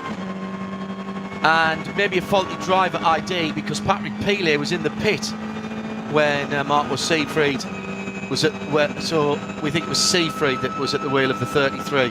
So I did say it was unusual for Peele to make a mistake. The 33 car, we think, may have been Marco Siegfried. Car's dropped out of contention now, of course, having been stopped up just beyond the mute curve. Now, interesting, it does say Siegfried on my screen now, although the TV graphics did definitely say Peele. Coming down to the end of the first hour, 9 minutes to go, one more lap.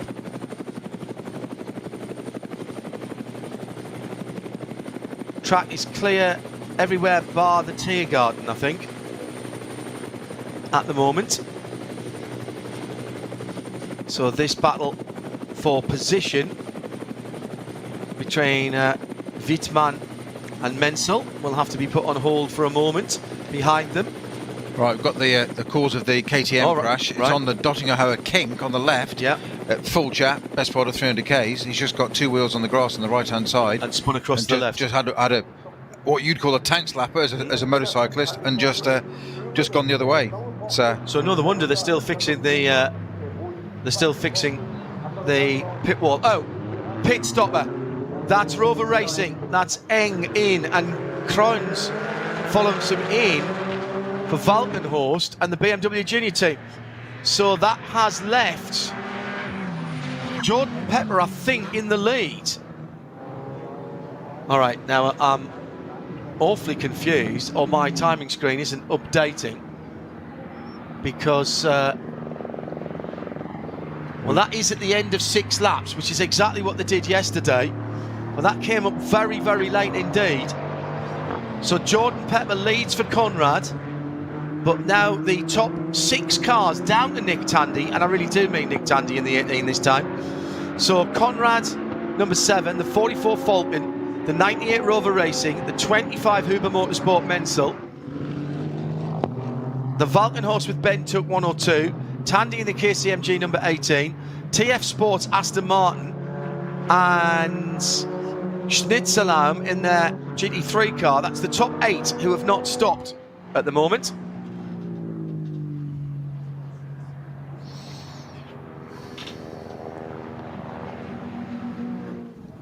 it is that Jordan Pepper is in the lead in that Lamborghini. We talked about it not being there. It is, of course, by dint of effectively now 9th, 10th, 11th, 12th, 13th, 14th, 15th, 16th shall continue. Yes, 17th are all in the pits. But that's not the point. It is there at the moment. It is the Lamborghini at the front of the field. Jordan Pepper that now leads on track, because with Conrad Motorsport Lamborghini. Along behind him is Alessio Piccarella in the Falcon Motorsport, he's had a punchy little race so far, I would say, this time out. Wittmann it is in the BMW M4 GT for Rover Racing in 3rd place. Menzel in Porsche 911 GT3R from Huber Motorsport, that extraordinary pass on the grass a little bit earlier on. Ben Tuck, Valkenhorst Motorsport, BMW M4. Nick Tandy in the KCMG Porsche is in 6th. The Mettler in the Schnitzelraum Mercedes AMG in 7th. TF Sport with Hasse Klott at the wheel of that. Vanson and the Aston Martin in 8th place, the guy that started the cars. Dynamic Motorsports, Engelhardt is in 9th, and Matt Campbell rounds out the top 10 in the Top Sport Porsche 911 GT3. That's all, of course, subject to pit stops changing, of course, as with anywhere else, because it's not the shortest circuit in the world, shall we say. You don't get a reset again for quite a while as the cars come around, because it takes another 10 minutes, roughly, with a pit stop, by the time you slow down and pick up speed again, before they come around and trigger the transponders once again. It was, I think, Nick Yellerly that came out first there in the Rover Racing number 99, ahead of Sammy Matty Trogan in the Valkenhorst BMW, and then Dan Harper in the 16 car. So that was a very rapid turnaround so long as it was legal. Just a note, by the way, I talked earlier on about the CEO of Alfa Romeo, who should have been racing today, but his Opel wasn't able to run. The head of Stellantis Motorsport is here as well, also in a front-wheel drive Opel Astra OPC, one of the young motorsport cars, number 88. That Tobias Young is disputing the lead with at the moment. Jean-Marc Finot is behind that, and I have to say I had missed that, so thank you to Jan Peters for spotting that for me. Stellantis now the biggest automotive group in the world. Everything that used to be Fiat Chrysler automobiles, so Fiat, all the US brands, plus everything else, and then they gobbled up all of the other brands, including PSA and that, so they added that to Jeep and Fiat and Chrysler and that means that, of course, they have got Opel and Vauxhall now, haven't they? So that makes sense that they were racing in that, because Opel, although not that car, was prior to those guys taking over. Huge conglomerate. And that really interesting thought from the guys in the States that Peugeot's new LMH prototype car that will be racing in the FIA WEC and at Le Mans come 2024 could be rebadged as a Dodge to run in the States. And indeed, there has been some moves made by Peugeot to a number of teams in the States to ask them if they want to run that car. Slight problem is they want $30 million over 3 years. Do 10 million a year. What's the problem? Yeah, it's well for you, Peter. It's not even $1 million a month, is it? Come on. Yeah, for you. Get on with it. Sort of money you leave in the centre console, isn't it? Let's be fair. Oh, we've entered into Narnia. Yeah, absolutely. So we'll wait to see if anybody takes that offer up. I think Peugeot might have to sharpen the pencil just a little bit there. You do get the car at the end of it, though. That one person great. So that you have actually bought the car for that. But is there a balloon payment? I don't think so. No balloons involved. And you would have a car, obviously, that'd be worth some money because it would have some very good racing provenance. Probably 3 Rolex Daytona 24s, Mobil 1 12 hours of Sebring, etc., etc. Motul, Petit Le Mans, sailing 6 hours of the Glen, just for the long races. So you would have a car that had some provenance and probably some resale value. Now, you mentioned earlier, John, about the strategy employed yesterday. Don't forget, we were also slightly weather affected yesterday. We haven't had that yet so far, and I'm guessing that may not be the case. Bright and sunny it is at the Nürburgring.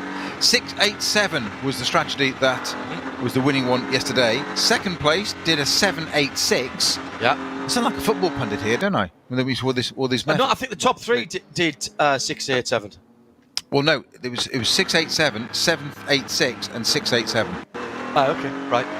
So I wrote it down as you said them out at the time. So all right, first and third did exactly the same. Yeah. It was the mid one that was slightly different. The people who did the 7s to start with, that didn't work for them. No. Because they had to have a slightly longer first pit stop because of the sliding scale logarithmic table of contents type algorithm, which is in... So beautifully described. If you want to look at it, it is in the extensive supplementary regulations, which are all downloadable from the ADAC Total Energies 24 website, in English and in German. And I mean, everything is accessible there. Absolutely everything. Yeah, basically what you're alluding to is the system where if you stay out longer, different time in the pits afterwards. Yeah. Sliding scale of it down towards the end of the race, which is an interesting table. Morning in Florida to Jerry Z, who's listening it in. And Johannes Quagley, Johannes comes up with possibly one of the understatements of the weekend. It's not KTM's weekend. Yeah, not wrong there, JG. Hope you're fitting well, mate. Hoping to... Well, are you coming to the big race? Are we going to be graced with your presence? Hope so. I mean, far too long since we've seen you in person. So Jordan Pepper then coming round to complete his 7th lap. Now they have had a formation lap here, which I'm pretty certain will prevent anybody even considering an 8-lap stint. Yeah, here comes Pepper's in. Oh, Tandy's gone round. Tandy's gone round, and I do mean Tandy. That's interesting. He's gone on to an 8th lap. Or has he come in there?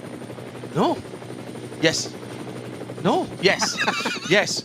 Wow, my timing screen was going green and red, green and red, green and red.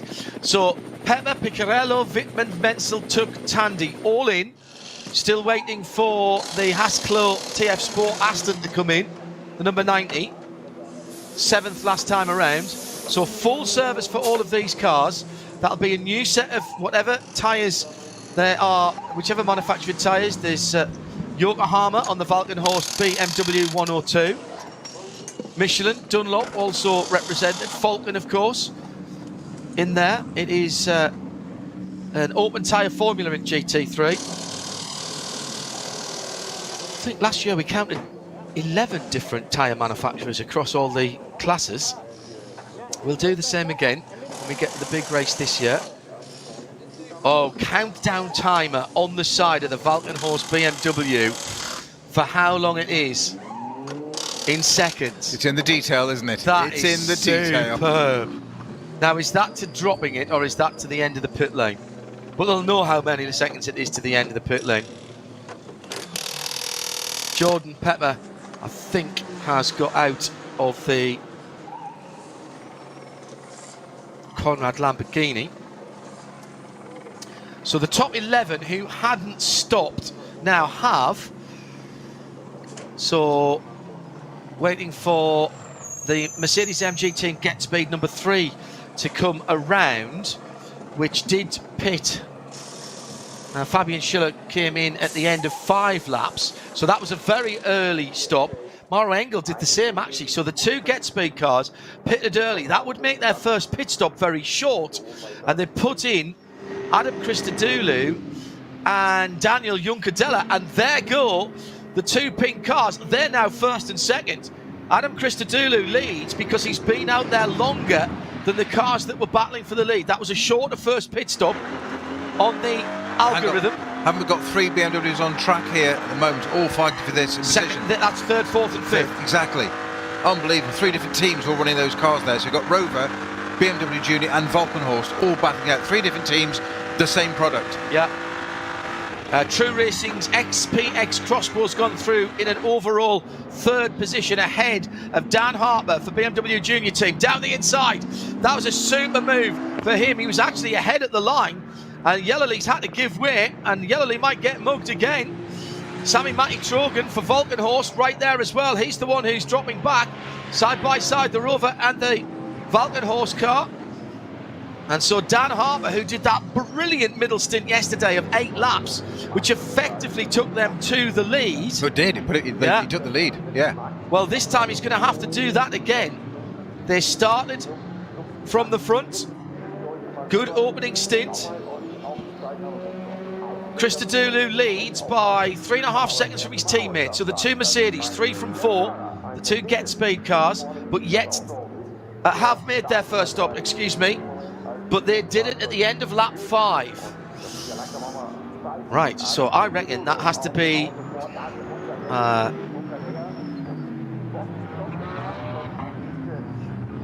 so how we're going to split that? 5, 8 and 8? That's a big ask. That is a big ask. For 20, we're going to do somewhere in the region of 21 laps. If we go to 22 laps, all bets are off. That's going to be really interesting. And we've had a few slow zones already. We've done the first hour. And so people... Oh, now there's a BMW coming in off the Grand Prix circuit. Yeah, that's one of the... I Was that one of the Rover Racing I cars? think it was. It is. It is. It It's is. Nick Yellerly. Nick Yellerly, who's just taken over that car and was battling at the front of the field, has gone into the pits. And that is the number 99 Rover Racing car. He's taken the shortcut back to the pit, so his lap has been taken away. The dolly jacks are coming out. Now, they may just be squaring this up. Did they not get the fuel in, or is it something more sinister? Don't like the look of this. I think this is going into the garage. Going to the garage, John, you're right.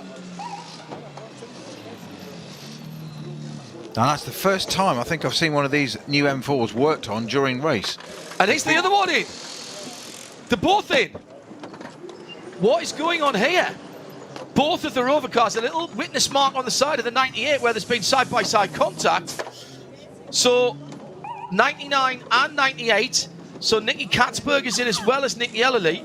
And both cars, well, it's going to be tight in there. Are they just retiring the cars? Have they done enough? Do they think they've done enough?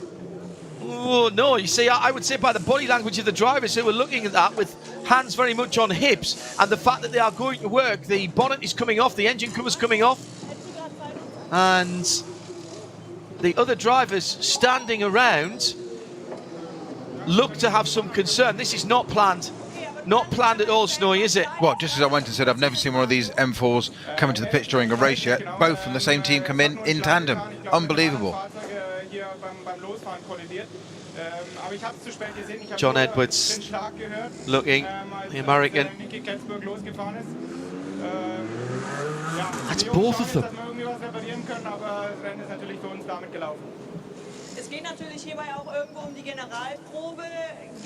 So trying to earwig into the German interview there in the pit lane.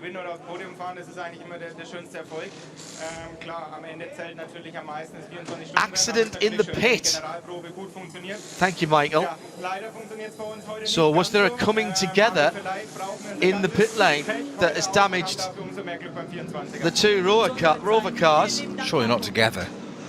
Let's hope not.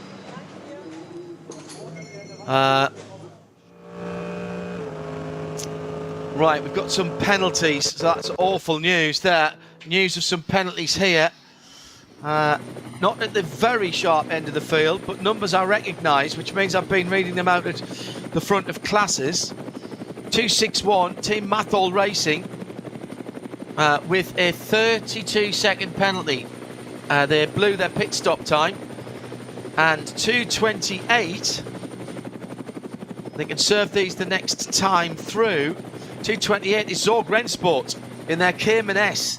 That's the Xavier La Madrid. We said that they were being looked at under code 60 earlier on. And that's a code 60 time penalty of 4 minutes and 10 seconds. And crucially for the driver, 2 DMSB points on his licence. When we talked about it being punitive early on, and that was clearly very much overspeeding for that car. They take that very, very seriously. Yeah. So speeding penalty. So. Yeah, no, you've got to around here. We've got a code 60, John, up at Metcalfsveld for the 255, the Kramer Racing Cayman from the Cup 3 class. That's just giving us another code 60. That's stopped on the right-hand side towards the latter part of it, almost heading up towards Callenhard.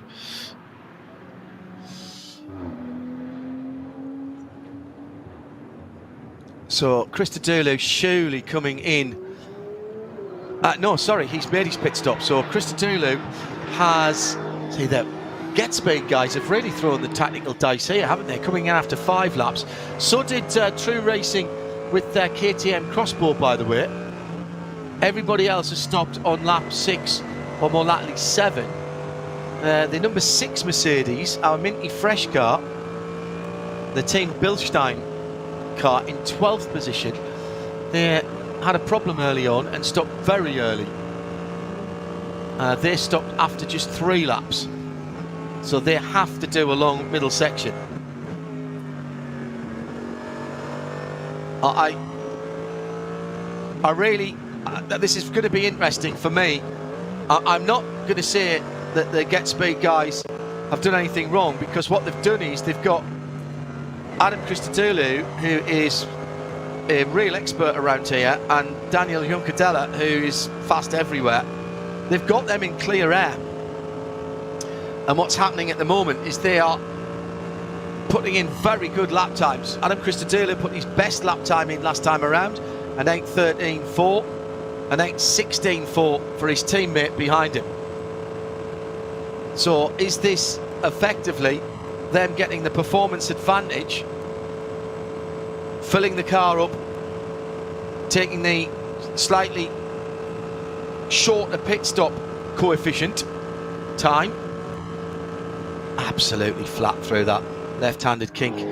You don't even really turn the wheel consciously for that, do you, Peter? You just look round the corner and the car follows your eyes at that point. If it's clear traffic, yes. Yeah. Yeah. We've seen quite a bit of drafting going on there the last couple of days, and notice that cars seem to get almost alongside, even if a little bit past it, and then there's a sort of side draft effect after that as they go into that dip before the sudden rise to the Tiergarten. And if ever there was a piece of racetrack in the world that you could describe as a roller coaster, you've got that bit, and you suddenly drop down. As you're saying, call it best part of 300 k's down there, roughly.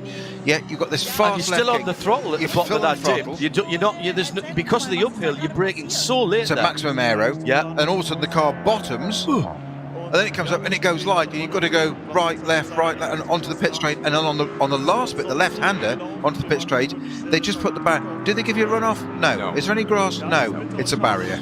We actually don't get it wrong. You've got one job. There is an orange end to the barrier on the left-hand side there, because there's a gap behind it. And it seems to me always when we've got the onboards during the 24 that the drivers just aim at that, and the natural drift of the car takes them out by about 6 or 8 inches, but they actually seem to be pointing straight at it for a very long amount of time, which always scares the life out of me. And that's what we talk about recalibrating our brains when we're watching the Nürburgring. That's part of the recalibration that's required.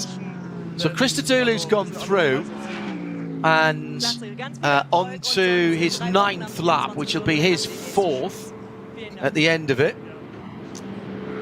The battles continue further down the field, including with the Schnitzelau Mercedes. Now that is down in 17th position, and right behind it is Charlie Eastwood in the TF Sport Aston. So they're disputing a position well inside the top 20. Just behind them is a lapped Aston, which I think is the SP8T leader. I think that's the Doe Motorsport number 69 car. As in GT4? Correct. Yes, I thought so, yes. And one of the versions of GT4, SP8T and SP10. So it's Peter Snowden and John Hindhaugh with you. We have had an hour and a quarter, so plenty of running still to go here. The battle comes out of the dun. Oh, huge black rubber marks left by the AMG there. That's an opportunity for Charlie Eastwood, and he takes it round the outside into the Michael Schumacher S.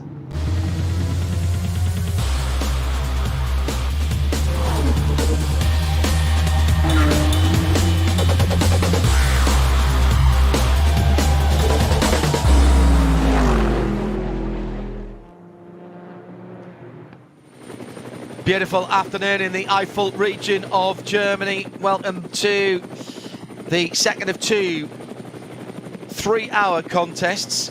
Plenty of track time this weekend, much increased track time with practice qualifying, top qualifying for some of the cars on Friday, then top qualifying for everybody. 11 hours, I think they get in total, yeah. A lot of very positive comments. Everybody. Well, no. A lot of very positive comments from the teams about making this into a really meaningful weekend of testing and racing prior to the big event.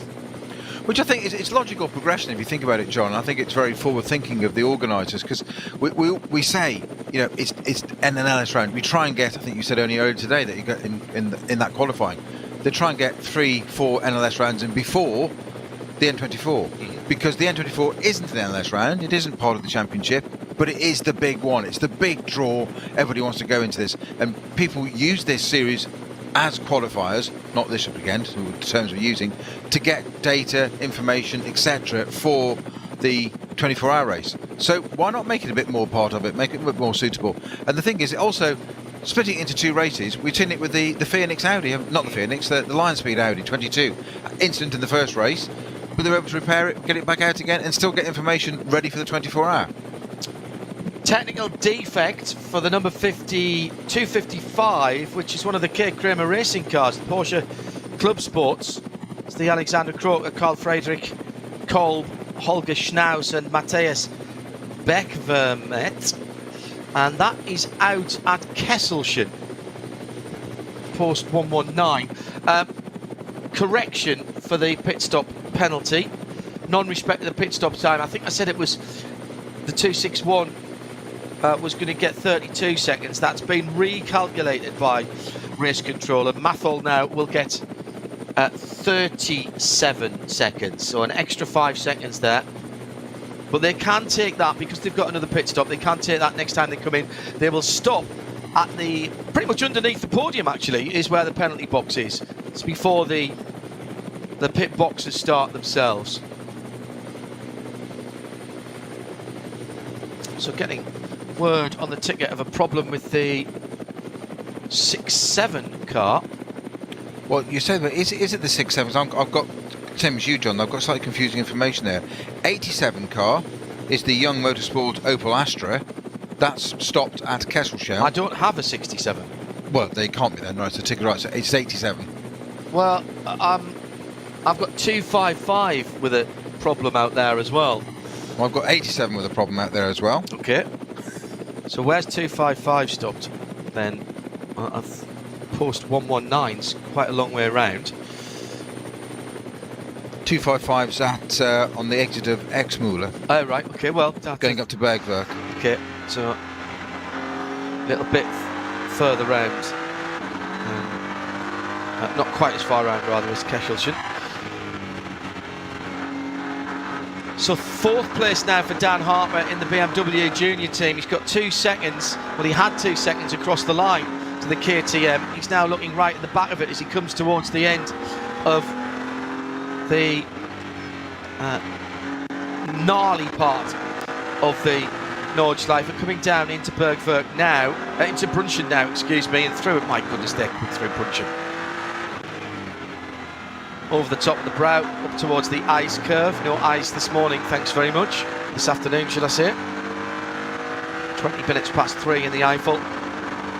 Now, running down Flansgarden, down through the Stefan Bellof S's, off the ground, through Flansgarden. Oh my goodness, this is so quick through here. The sound of the BMW engine changed up there as he went in over the brow towards the Stefan Bellof S. Used the block paving on the left-hand side, then set the car up to turn right and into the double left-handers one at Schwalbenschwanz, and then the Kleines Carousel. Kesselchen 1 has now been upgraded to a code 60, but we are clear down the Dottinger Höhe. Here's the two Get Speed cars. Adam Christodoulou will complete his fourth lap this time around, so he's about halfway through a stint.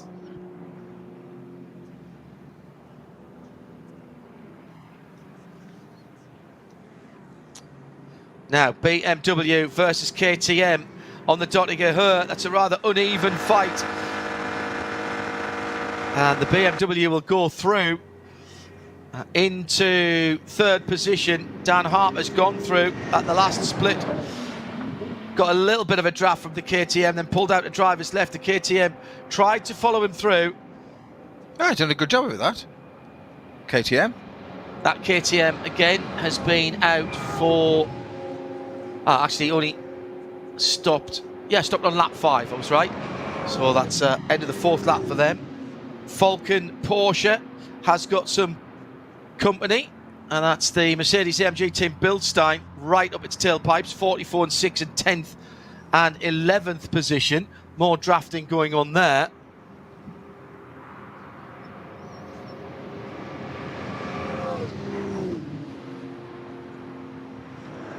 Christodoulou has stretched his lead to 6.1 seconds as into the pits for that funky liveried AMG Tim Bilstein number 6, and that means that car has done 3 laps and 6 laps. Haupt did started the car and came in early, and then so that I can't believe is all good. So Hubert Haupt, and then Phil Ellis, that says Philip. He's like one of those footballers who just has one name on his back, isn't he? Just Philip. Phil Ellis has only done, I reckon, another 4 laps. Another 5 laps. He's now dropped off the screen because he stopped. Yeah, 5 laps, possibly 6, depending on where his pit is. Give you that when that car goes out, but that to me sounds like they had a few problems. So Christodoulou for at least a couple more laps at the head of the field from Juncadella, from Dan Harper. Harper with stopped a lap later than the 2 AMGs ahead. Good battle on the Grand Prix circuit. Interestingly, John, what the BMW Junior Team 72 car, the winning car from yesterday, is following exactly the same pattern as yesterday. 6 laps for Hagen. Yeah. Ben Harper in it now. Dan Harper, my apologies. Sorry, Ben. I'm thinking Ben Tuck for a minute there. Dan Harper in it now. He's done 3 laps. Why would you change? It worked well yesterday. Exactly. It ain't broke. Don't fix it. Yeah. So I'm guessing now. The question is, Dan Harper going to issue 8 laps out of this car because they did 6.87 yesterday. Good battle for position on the hats and back. 3 cars scrapping for 7th, 8th and 9th. Simon Trimmer in the Octane 126 Ferrari. Axel Jeffries is now aboard the Conrad Motorsport Lamborghini Huracan. And the number 16 has who behind the wheel? Kim-Louis Schramm for Scherer Sport, according to the timing screen, as they dragged past the alternatively fueled Ford Mustang. Well, the Ferrari didn't. The Ferrari got caught up right behind that Mustang. That's going to bring everybody into touch now. Is that going to give the Lamborghini the chance to go around the outside? It looks like it didn't quite manage to pull it off there, but he was seriously held up by that Mustang for a minute there. No fault of the Mustang, John, just the way it falls. And as we say so often in the Nürburgring, it giveth and it taketh, and it just did. Yeah, the traffic really did take it away there, but good fighting by the Ferrari driver Simon Trimmer. That was just coming up to Schwedenkreuz, down through Arnberg and the Foxhole now, heading towards Adenauer Forest, which is now clear. Lots more crowds here today than yesterday, as we thought there might be. They're lining the side of the track there. Great access around the forest section, the Nordschleife section. Some you have to walk to. But on a day like this, you can drive to a lot of it, pitch up, get your cooler out, get sat next to the side of the track, and the German commentary is on the FM transmitter around here. They take over the local radio station for the duration of the big events. Oh, now this is important. This is very important indeed. Unsafe release. So that's the accident in the pit lane for the 98 car. Now, have either of those come back out again since they went in? So that looks like it's going to be a penalty if they do come back out onto the track. Haven't seen them, but then again they would have dropped a very, very long way down. 98 is out and is currently at just coming up to, in fact, it's just gone onto the Nordschleife, just going to go through the hats and back. Right, 99 has not yet rejoined Nick Yellerly's car. These are the 2 Rover Racing cars. Accident in the pit.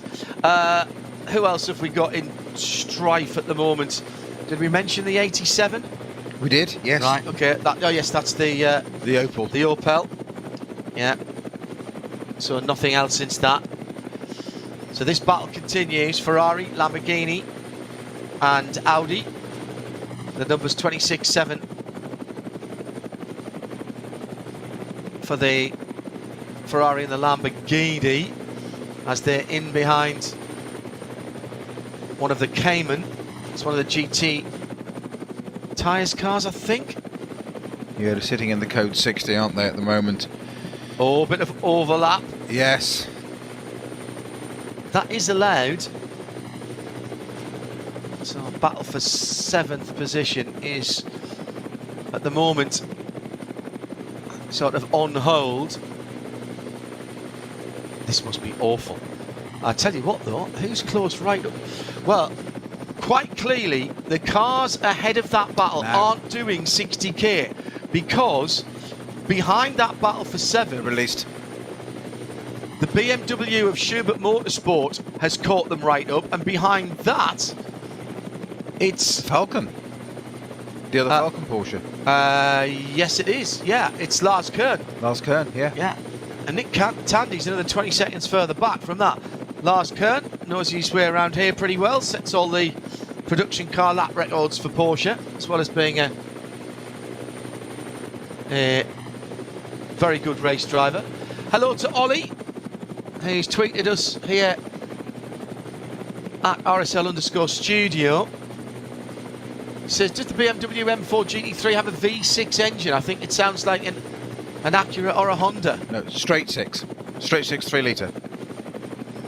With a very clever turbo system. Twin power turbo system, not a twin turbo, twin power system, which is being patented by BMW on their road cars for a long time now. Replaces the M6, of course, which was a V8, but it's 6-cylinder certainly, Ollie, but it's just not a V6 but a straight 6. Classic BMW. They do sound great as well. Now this yellow flag running and code 60, does this help or hinder the get speed cars at the front of the field? It probably means there'll be fewer laps in the race. We did 21 yesterday.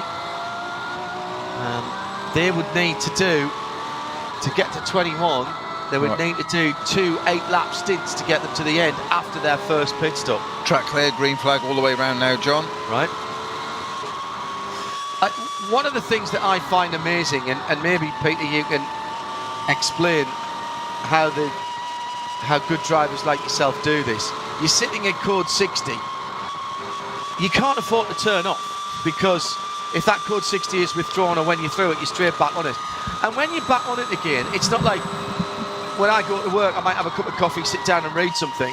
You're straight back to work straight away. You have to be on it 100% from the moment that you're out of that slow zone.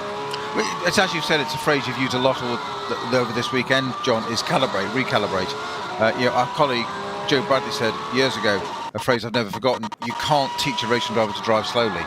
And that's the thing, you mustn't get into that trap of, oh, it's a code 60, it's a relax. Yes, it is a time. I'm going to show my age here, John, by saying it's a time to look at the gauges. Of course, they're not gauges now; they're all readouts and stuff and whatever. Cycle through the pages. Yeah, exactly. Cycle through the pages. Yeah. I have done some of that, but not quite as much.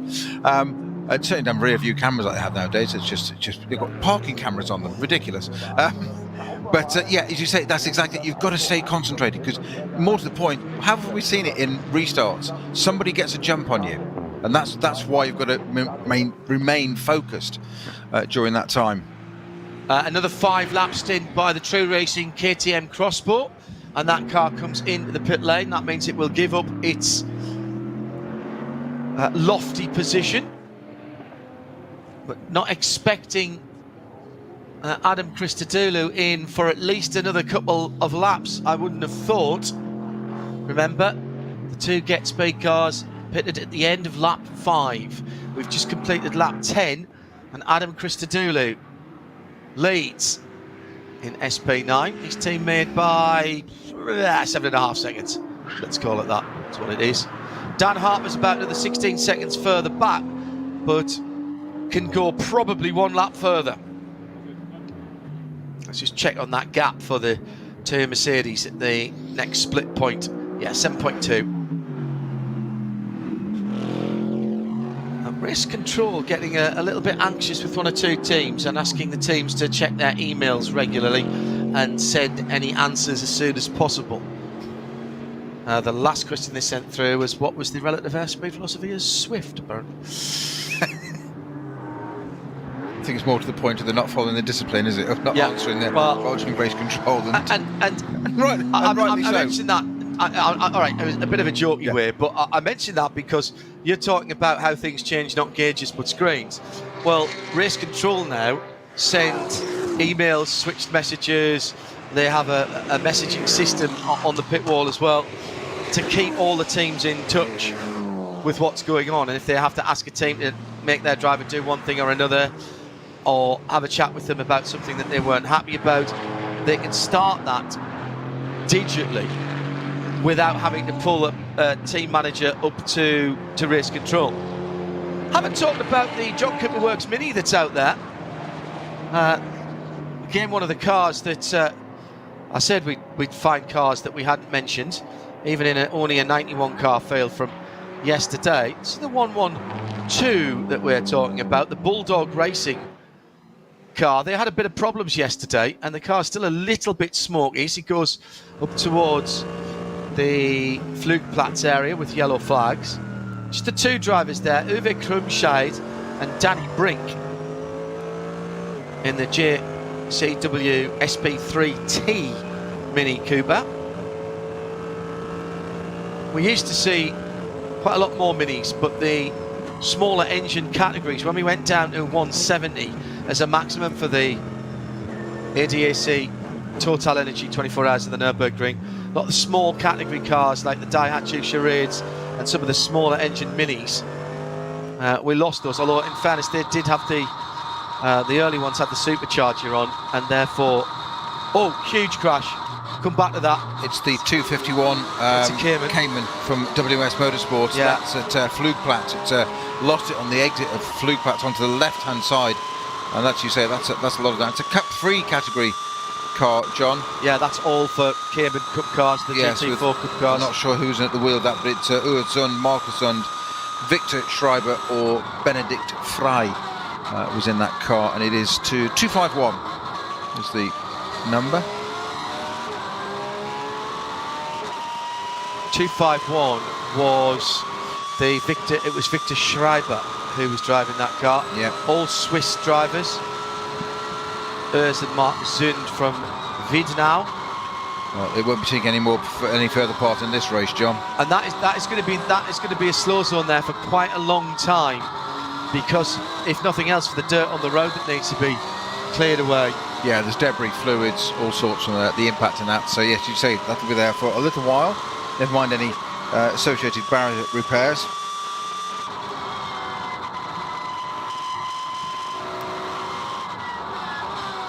Porsche pass Porsche, number 44, which is being driven now by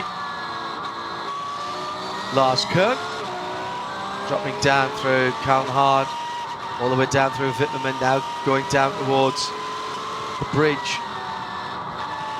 the bottom of the hill. Now you cross the road. Used to be able to get on and off the track there as well. That's all the way down at Breitscheid. No chances of improving the lap times much, obviously, with a lot of Code 60 gone. But the fastest lap of the race so far does belong to the Valkenhorst BMW at an 8:12.729. You could have just asked me which BMW has the fastest lap of the team, do you think? Under investigation, and this is quite important because this is the third place car. Dan Harper, Code 60 violation. Now, after building all these drivers up about concentration levels, another Code 60 has come out at Kiddebacher Höhe and also at Hoheichen. Now, to be fair, that's at Marshall Post 77, Quiddelbacher, which is it was a 120. It was a yellow flag, then got upgraded. So you just have you been caught on the cusp?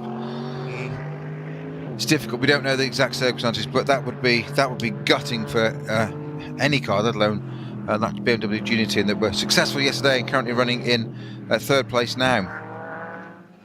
Never thought we'd say this today, John, on the form we've seen this weekend, but Mercedes, AMG, 1 and 2 at the moment, Team Get Speed, both their cars. On strategy as well as much as absolutely. as on pace.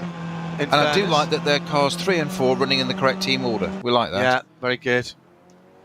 Very good indeed.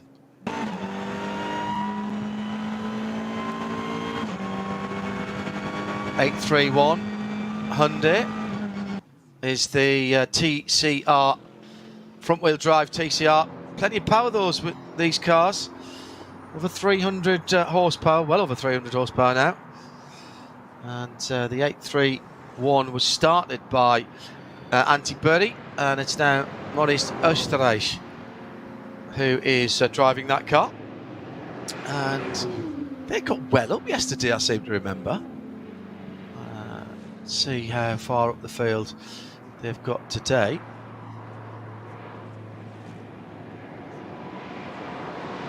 I remember looking for them yesterday to see if they'd changed drivers. Yeah, they're in the top 30. They're at 36 at the moment, second in class to their teammate car, I think. Yeah, Mark Bassek's climbed aboard the 830, which was started by Thomas Lauch. 161 crossbow coming through. It's the dark green car. Amazing how quickly you get used to seeing these cars over a couple of weekends. Code 60 at the post 79 is for, which is the Kiddebacher Hohe, is for crash barrier repairs, Pete. That one. Yeah. And that was following the accident of that 251.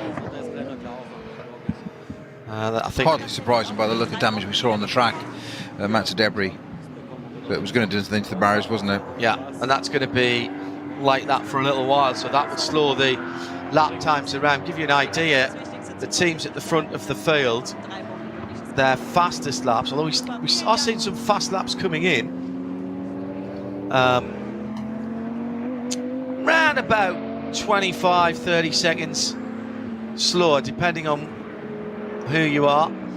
Best for the leading Christodoulou car, 8:14, 8:34, so that's 20 seconds, isn't it? Spot on.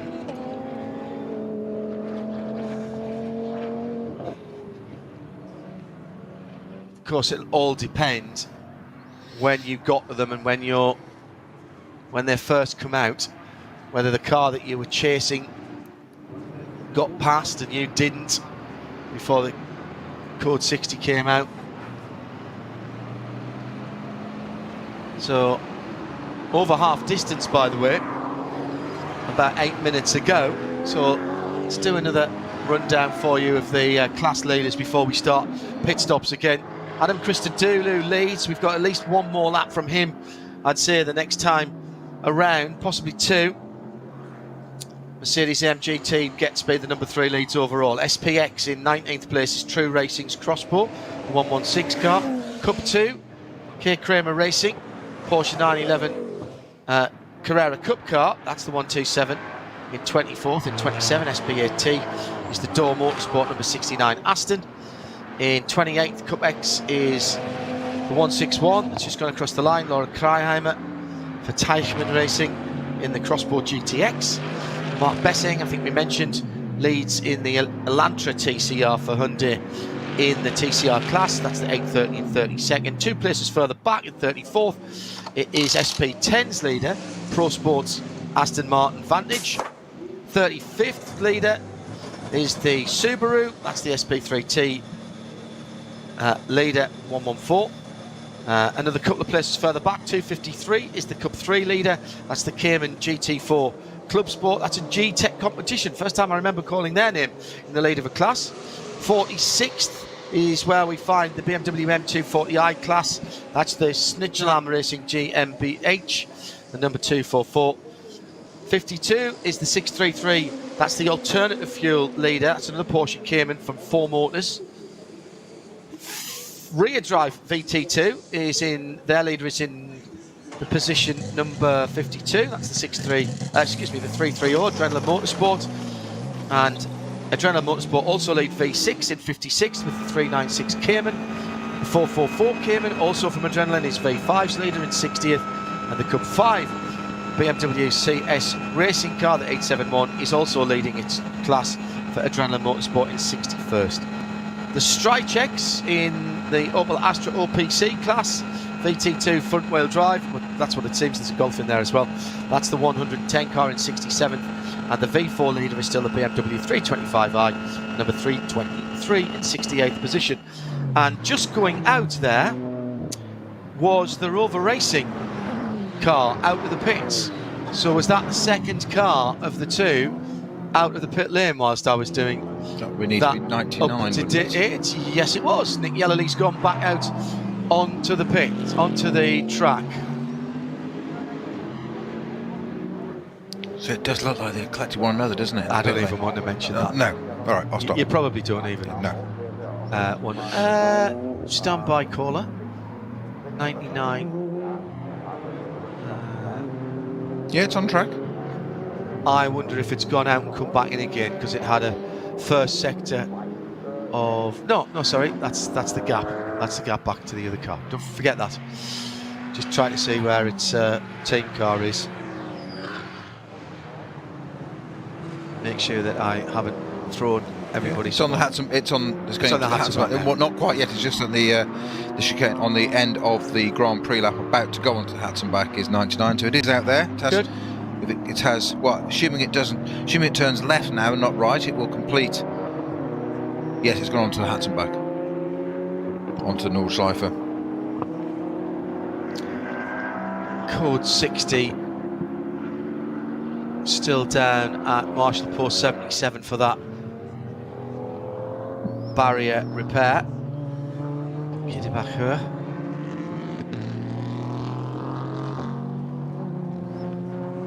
So moving into the last 80 minutes, TCR second position is now the 831 on the Grand Prix track at the moment. Hyundai have had great success, not just on the track but also in marketing terms here. Moritz Österreich driving that car at the moment. He took it over from Antti Burri, who started the race. I think it was 3 seasons ago now, and they had the new Elantra there in what appeared, it looked like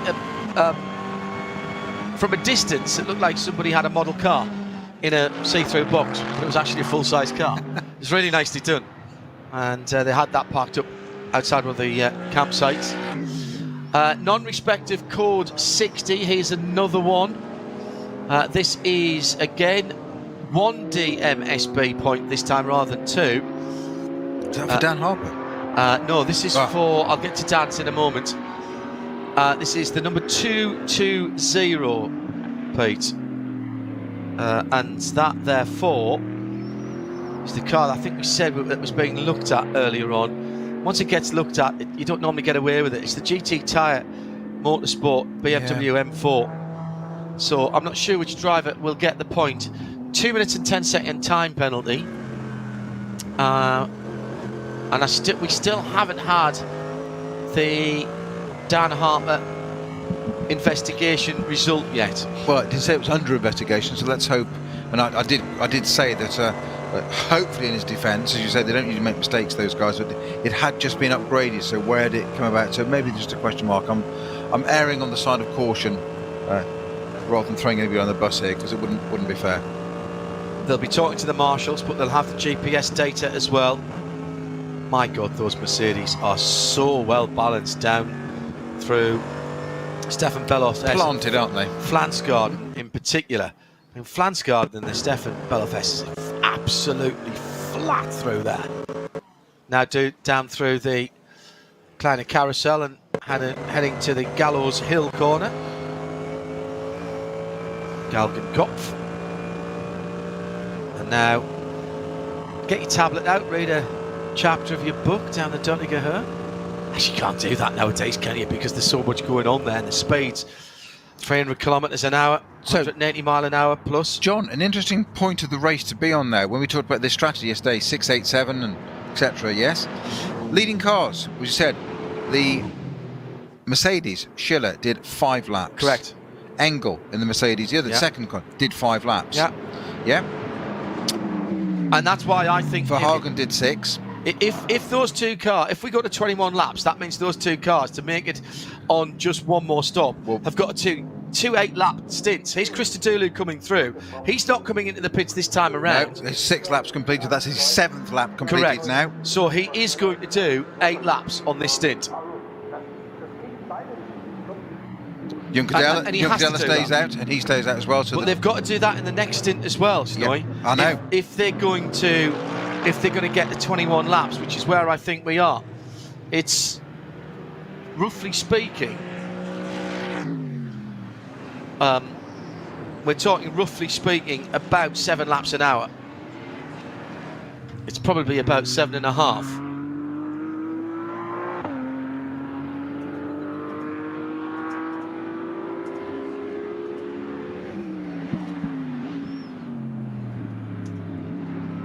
So, Dan Harper, now if they're going to follow, this is the driver of the BMW, number 72 BMW Junior Team entry. They won yesterday on 687. So, and so far they've followed it. Neil Verhagen started in that car exactly as they did yesterday. They followed the same discipline, 6 laps.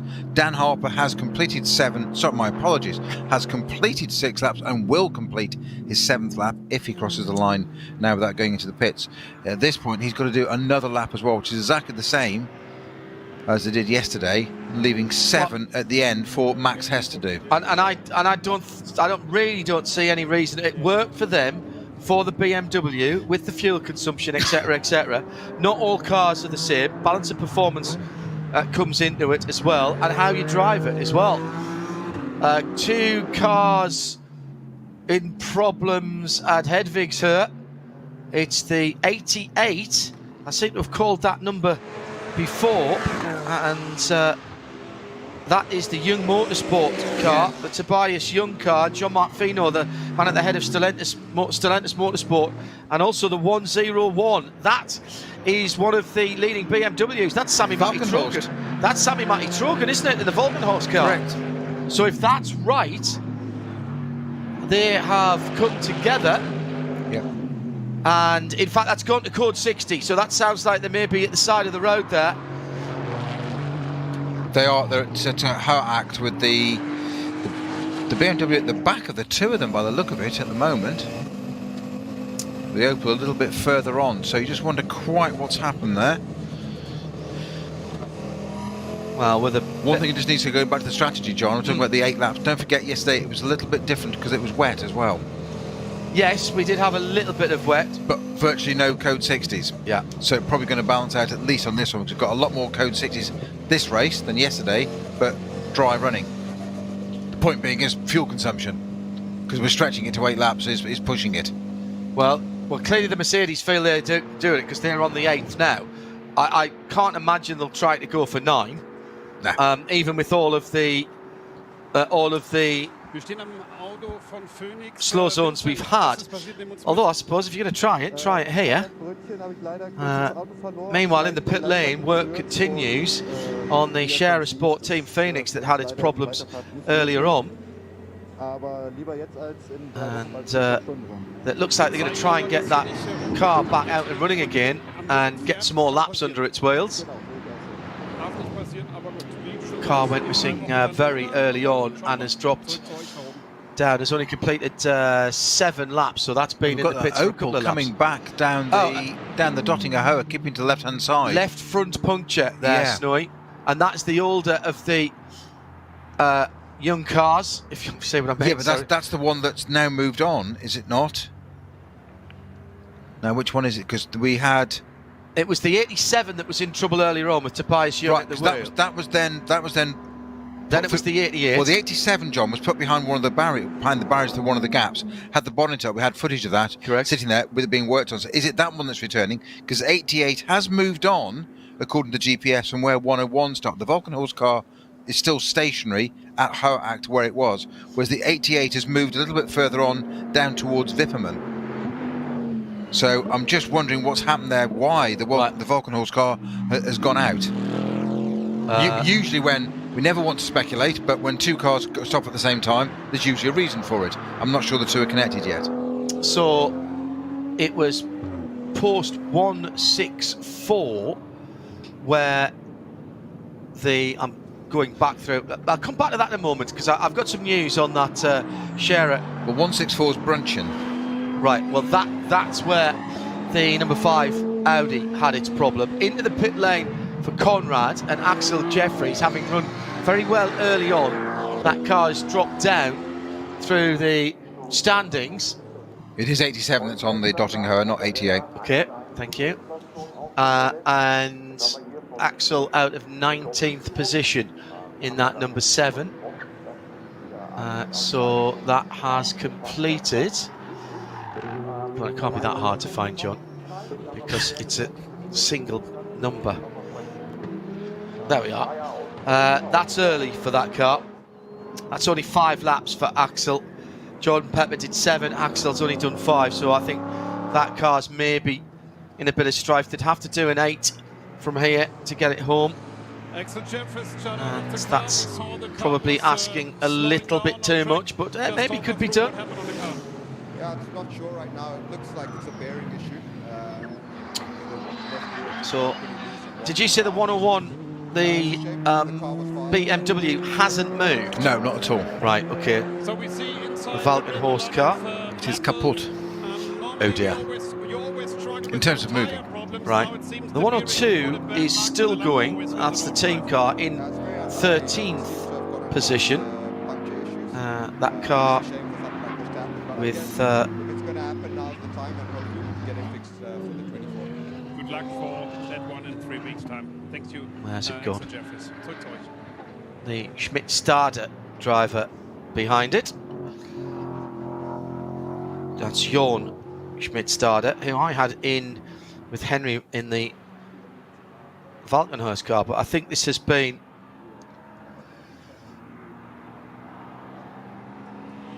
a movable feast, the entries this weekend. They've been swapping between team cars to make sure everybody gets a go.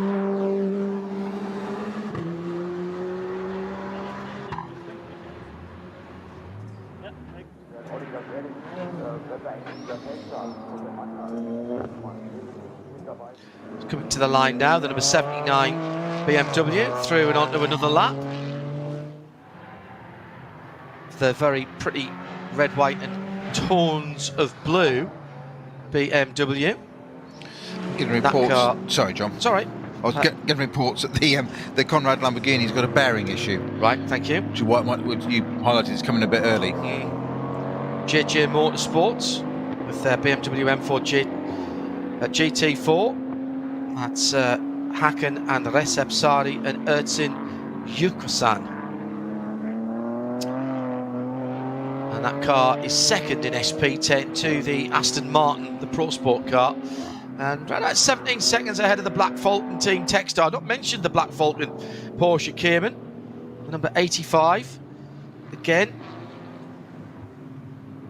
Start to talk about them when they come into contention. Marco Müller behind the wheel at the moment. Karsten Paluth and Tobias Wahl, the other 2 drivers in the car that's chasing down that BMW. Yeah, and that's just been confirmed on the ticker that the 101 Valkenhorst BMW and the 87 Young Astra did have a coming together at Hedvigshöhe. It was Sami Matti Trogen who was behind the wheel of the 101. Yep. And the 87. Yeniken? I think it was Tobias Young. Tobias Young, okay. It was Tobias Young. That's kept going. That's managed to recover and get itself moving again, I think. Let me just double check that for you. Well, it's not been a good few minutes for the 101 because they came out of the pits early anyway. They would have had a minute penalty. Then they had the accident. under investigation for code 60s.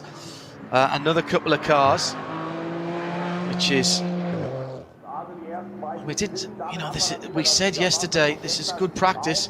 241 Adrenaline Motorsport, that's the 240i Racing Cup car, and also the 253, and that's G-Tech competition in their Porsche Cayman. Into the pit lane for the leaders, and they're in together. Now, does this hurt them? Because there's only one fuel hose there that they're using at the moment for the lead car, the Christodoulou car. Adam is out. They put the cars on the dollies. Don't worry about that. They're just turning them to around about 35 degrees so they can pull out easier. I thought they were putting one in the box to let the other one fuel, as you were saying. Exactly, you were saying the same thing, John. So, as usual, you were ahead of me. I thought they were getting one out the way there. I wouldn't have thought putting the two in side by side or line astern was possibly the best. It's a tight pit lane. We just saw a little bit of footage there of the camera that they turn them, as you say, 35 degrees, and then there's to get the mechanics walking away with tyres having to hold them above their head, because there's just no physical room between the two cars there, so that's not helping an awful lot. The Astra, by the way, that did continue a little bit after being involved with that 101 Volkenhorst BMW, has now stopped on the Dottinger Höhe. They need to do an 8-lap stint to the end for those cars. They're scored at 7 laps at the moment, but I think that'll change to 8 when they move out. 5 and 7.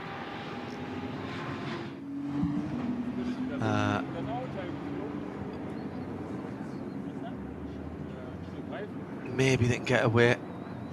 They have done an 8-lap stint there. They'll have to do a 7 or maybe an 8-lap stint at the end, so they can do. Next lap around, expect to see the leading cars come in. So this is going to be absolutely crucial for the finish of the race. So Dan Harper has assumed the lead for BMW Junior Team by 22 seconds from Christopher Haase from the 22 car collection team. Then Luca Drudi for Lion Speed, the number 24. It's another Audi.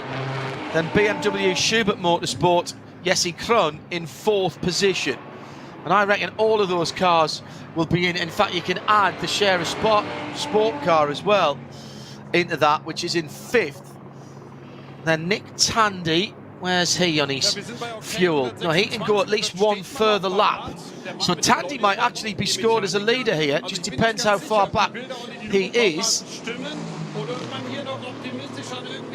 And it's Maxi Goetz, by the way, who's got into the number 3 Get Speed car. Jules Gounon into the number 4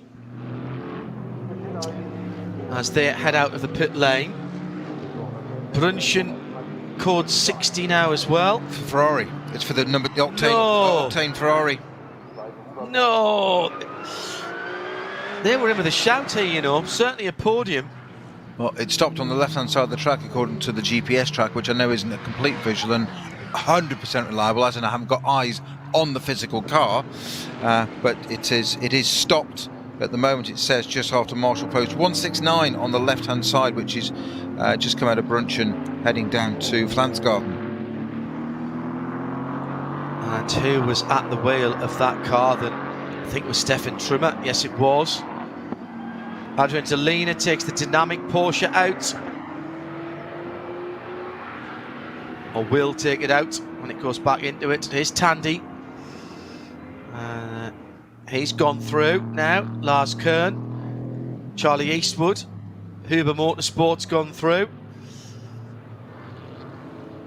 So the question now is how quick can Maxi Goetz and Jules Gounon get those AMG Team Get Speed AMGs up to speed on this lap, because pretty much all the cars bar Tandy are going to stop in front of them at the end of this lap.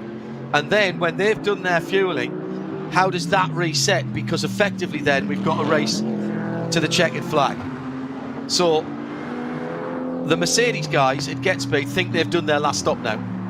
So they're now saying, right, we're going to the end, and that they've got to get We are 13 laps away. I reckon they've got to get to the end of lap 21. Well, they couldn't be a more appropriately named team, could they? Get speed. Exactly. It's exactly what they need to do now.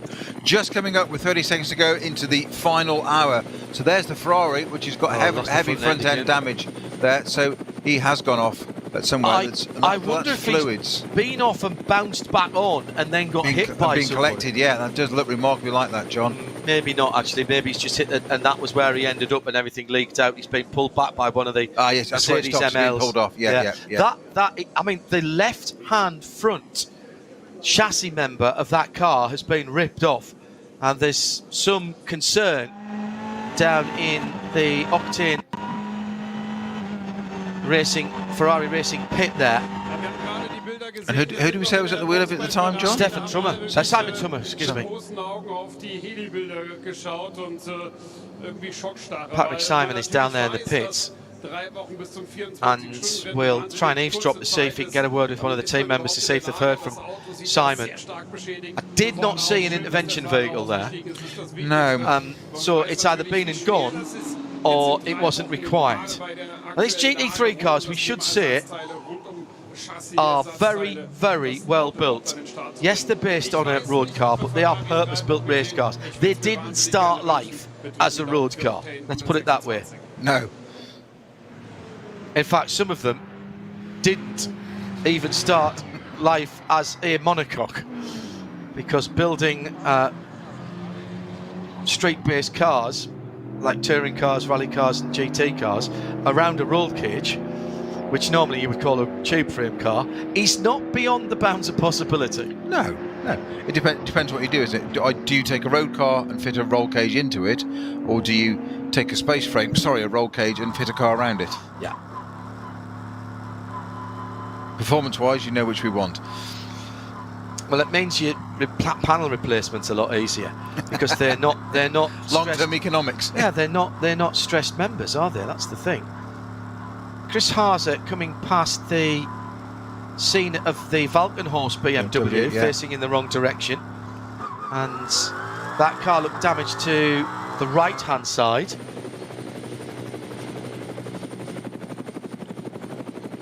So not without incident and accident here. Now, does that help or hurt the Mercedes in their quest to go to the end and bother the top end of the field here? If you're watching on timing, watch out the 3 and the 4, Maxi Goetz and Gilles Gounon. They're currently in 10th and 11th, but the cars ahead will be stopping soon. That has been a significant impact. So a decidedly second-hand Ferrari, that, isn't it? That might be done, that car, with the amount of damage there was to the left front chassis rail. Now, there's nothing much in the front of that Ferrari. Fair dues, but even so, when you see that there's a whole chassis, golf club. When you see there's a whole chassis rail missing, you know it's had a decent clout.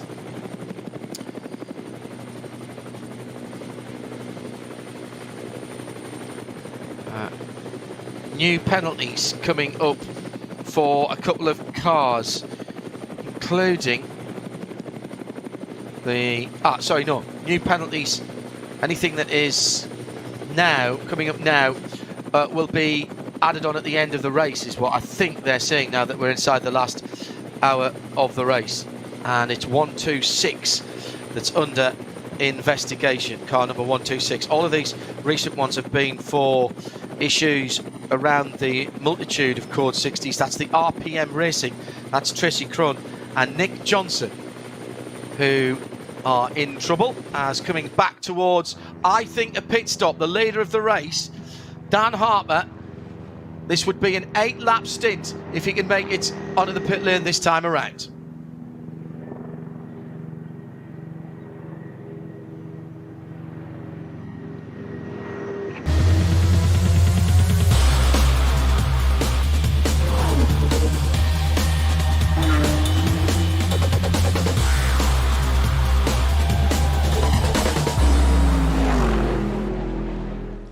Ja, und auch hier machen sich alle bereit für das 24 into the pit lane then with 56 minutes to go.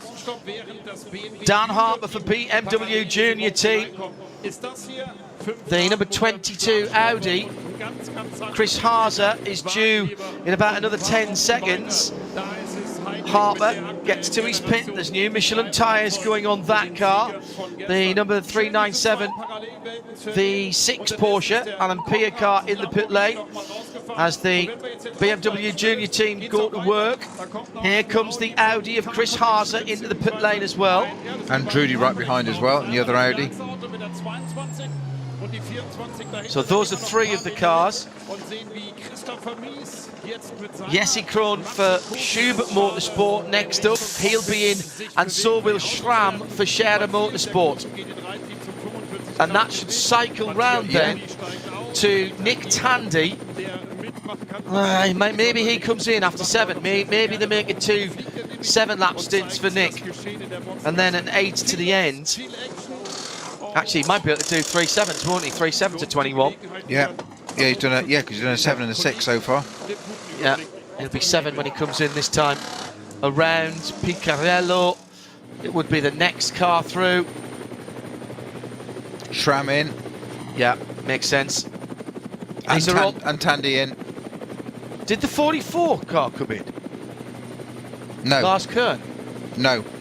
Well, I think Kern's gone through the lead, so he's doing his 8th lap now. You're absolutely right, John. Yeah. Wow. They might Kern be able to do this on a 6-lap stint at the end then.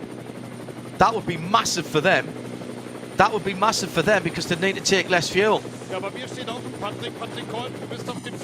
If they can do that.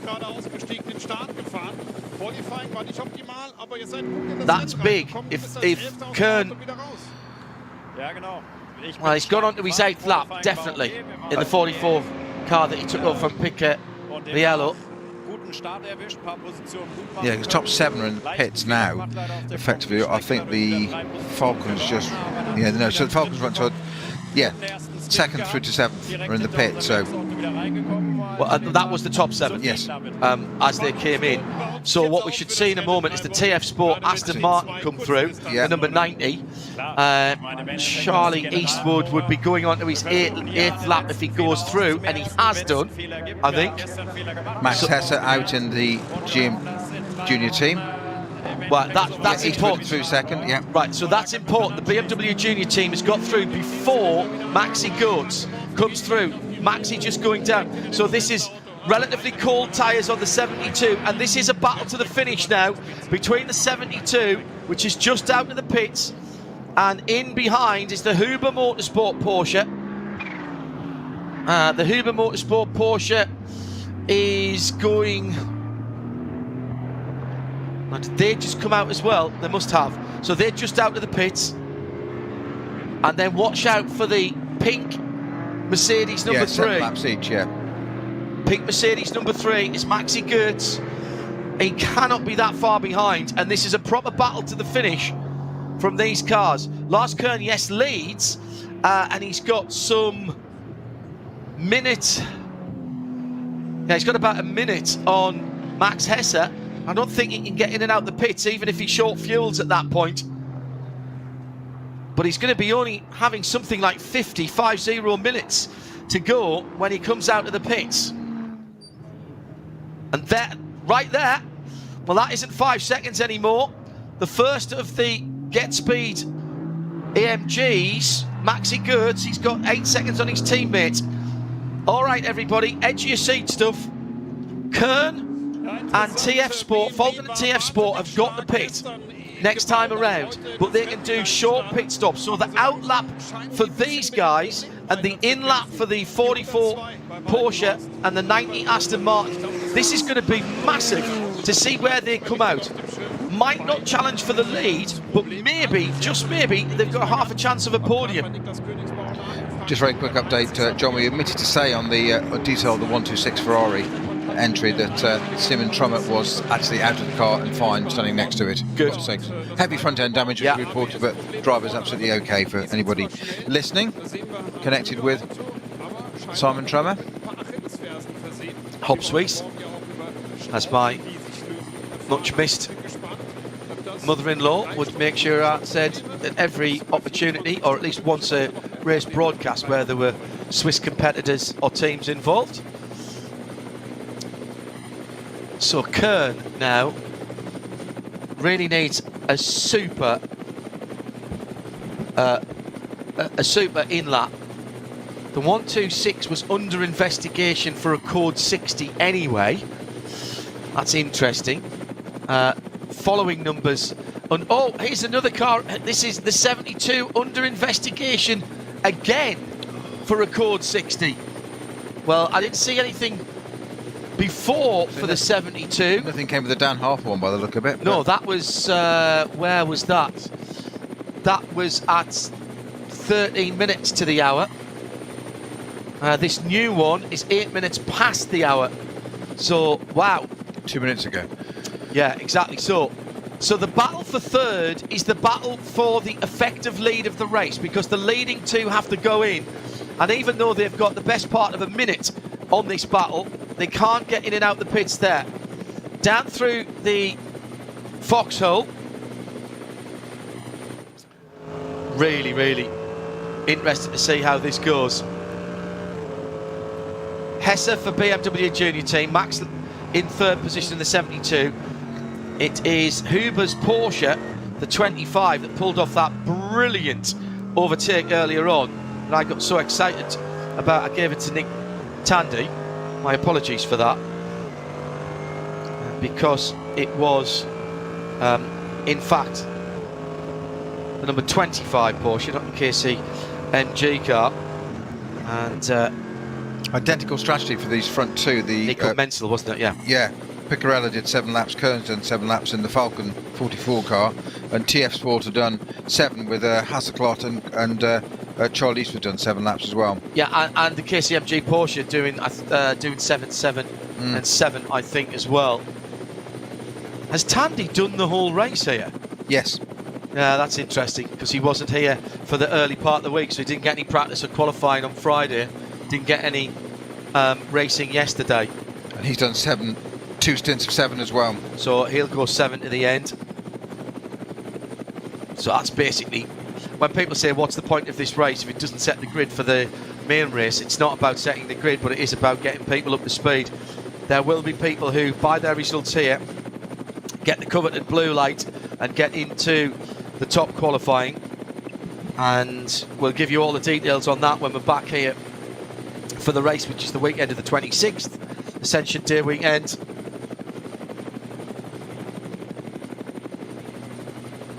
Now, where are the code 60s and who's the winners and losers here? I'm waiting to see Lars Kern appear. We've got one going into Flugplatz. Well, they've passed that. They're coming up the mud curve now in the bottom of the Caracciolo carousel.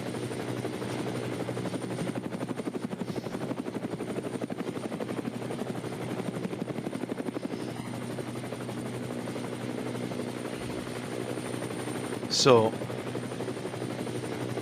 first two, remember, next one to at stop. Hoa Act as well, just before Whipperman. Right, so the chasing group are coming to that now. Yeah. The cars that will become the leaders. The number 72, Max Hesse. And who's in the 25? That's Joachim Tyson behind the wheel of that.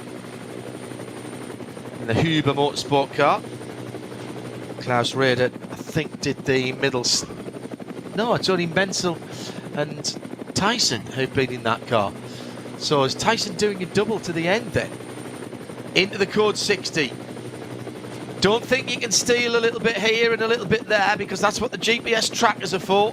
It's like the average cameras. That was for the Valkenhorst 101 car, which is now on the back of the flatbed. So that might be gone the next time around. 46 minutes to go. Lars Kern coming in at the end of this lap for Falcon Porsche. TF Sport Aston Martin, Charlie Eastwood. He'll come in at the end of this lap as well. The acceleration of these cars when you get out of the slow zones. They'll be sitting down in first gear on the pit lane speed limiter and really ready to just to release it and go. Probably even in second, actually. You think? Yeah. Down to 60k, yeah, probably. Well, this is interesting because that's Eastwood right ahead now of Hesse and Another code of 60. Hesse, and that's where the Ferrari is still. So that's not going to be taken for a while. I think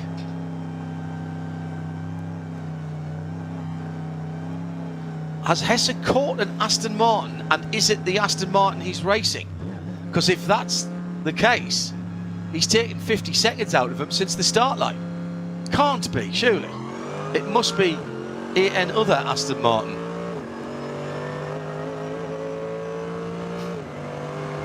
But that means that, you know what, it is, you know. It is. It is. Eastwood's lost a lot of time on that lap. I wonder if going for the 8th lap hasn't worked for them in terms of their fuel. That is Charlie Eastwood in the number 90 car, so they've dropped back into the clutches of BMW Junior team. Lars Kern is 50 seconds up the road, so he'll be coming in next time. The Aston will peel off at the end of the 24h and Tiergarten. Lots of traffic as they're coming down onto that long straight now.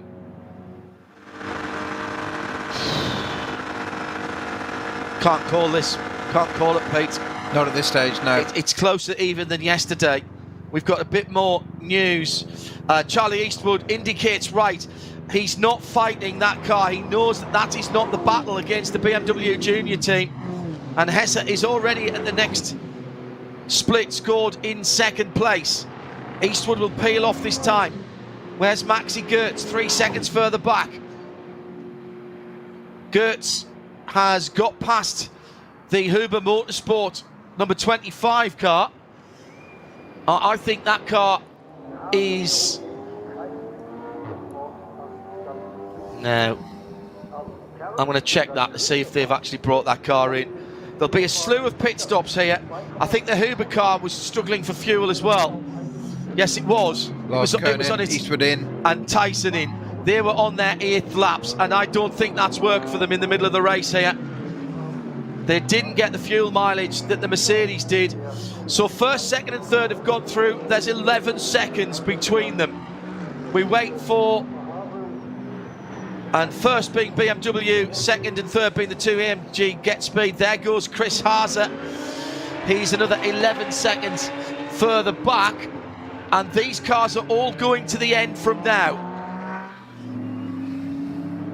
All going to the end from now. So this is a proper race now. The top 5, Pete, is separated by 23 seconds. And 4th and 5th, Chris Haase and Chris Mees were half a second between them as they went across the line. 3 seconds between Maxi Goetz in 2nd and Max Hesse, who are in the lead. Thank you very much indeed. I'll just leave the rest to you. I'm just going to sit back and enjoy. Nobody can. Thank you, Nürburgring. Oh, marvellous stuff. That last lap for the cars who were on that were 9:31. So that lets you know that's round about a minute and 15 seconds longer than it should be. So with 42 minutes to go, it's going to be 5 or 6 laps, depending on the code 60s.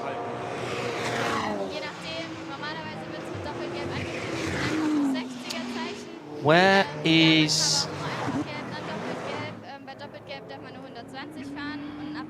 Where are... Well, the Falcon car... Where's the Falcon car going to come out? The 44. Klaus Bachler. He's a minute back from the leader. But perhaps... I mean, he won't need full fuel in that car. So that would have been a quick stop. Because he really only needs enough fuel for 5 laps. So that'll be a light car, it'll be quick. Keep an eye on Klaus Bachler's time in the number 44. Alessio Piccarello started, Lars Kern in the middle, did the 8-lap stint.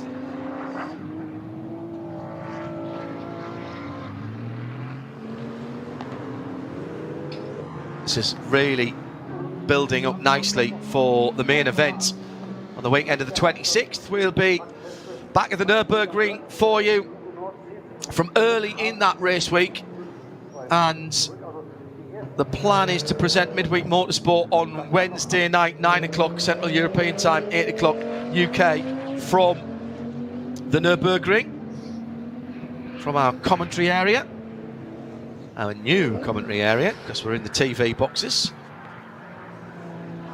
Another code 60, John, for the Landgraf Mercedes again. They had that problem at the absolute beginning of the race. No, it's all right.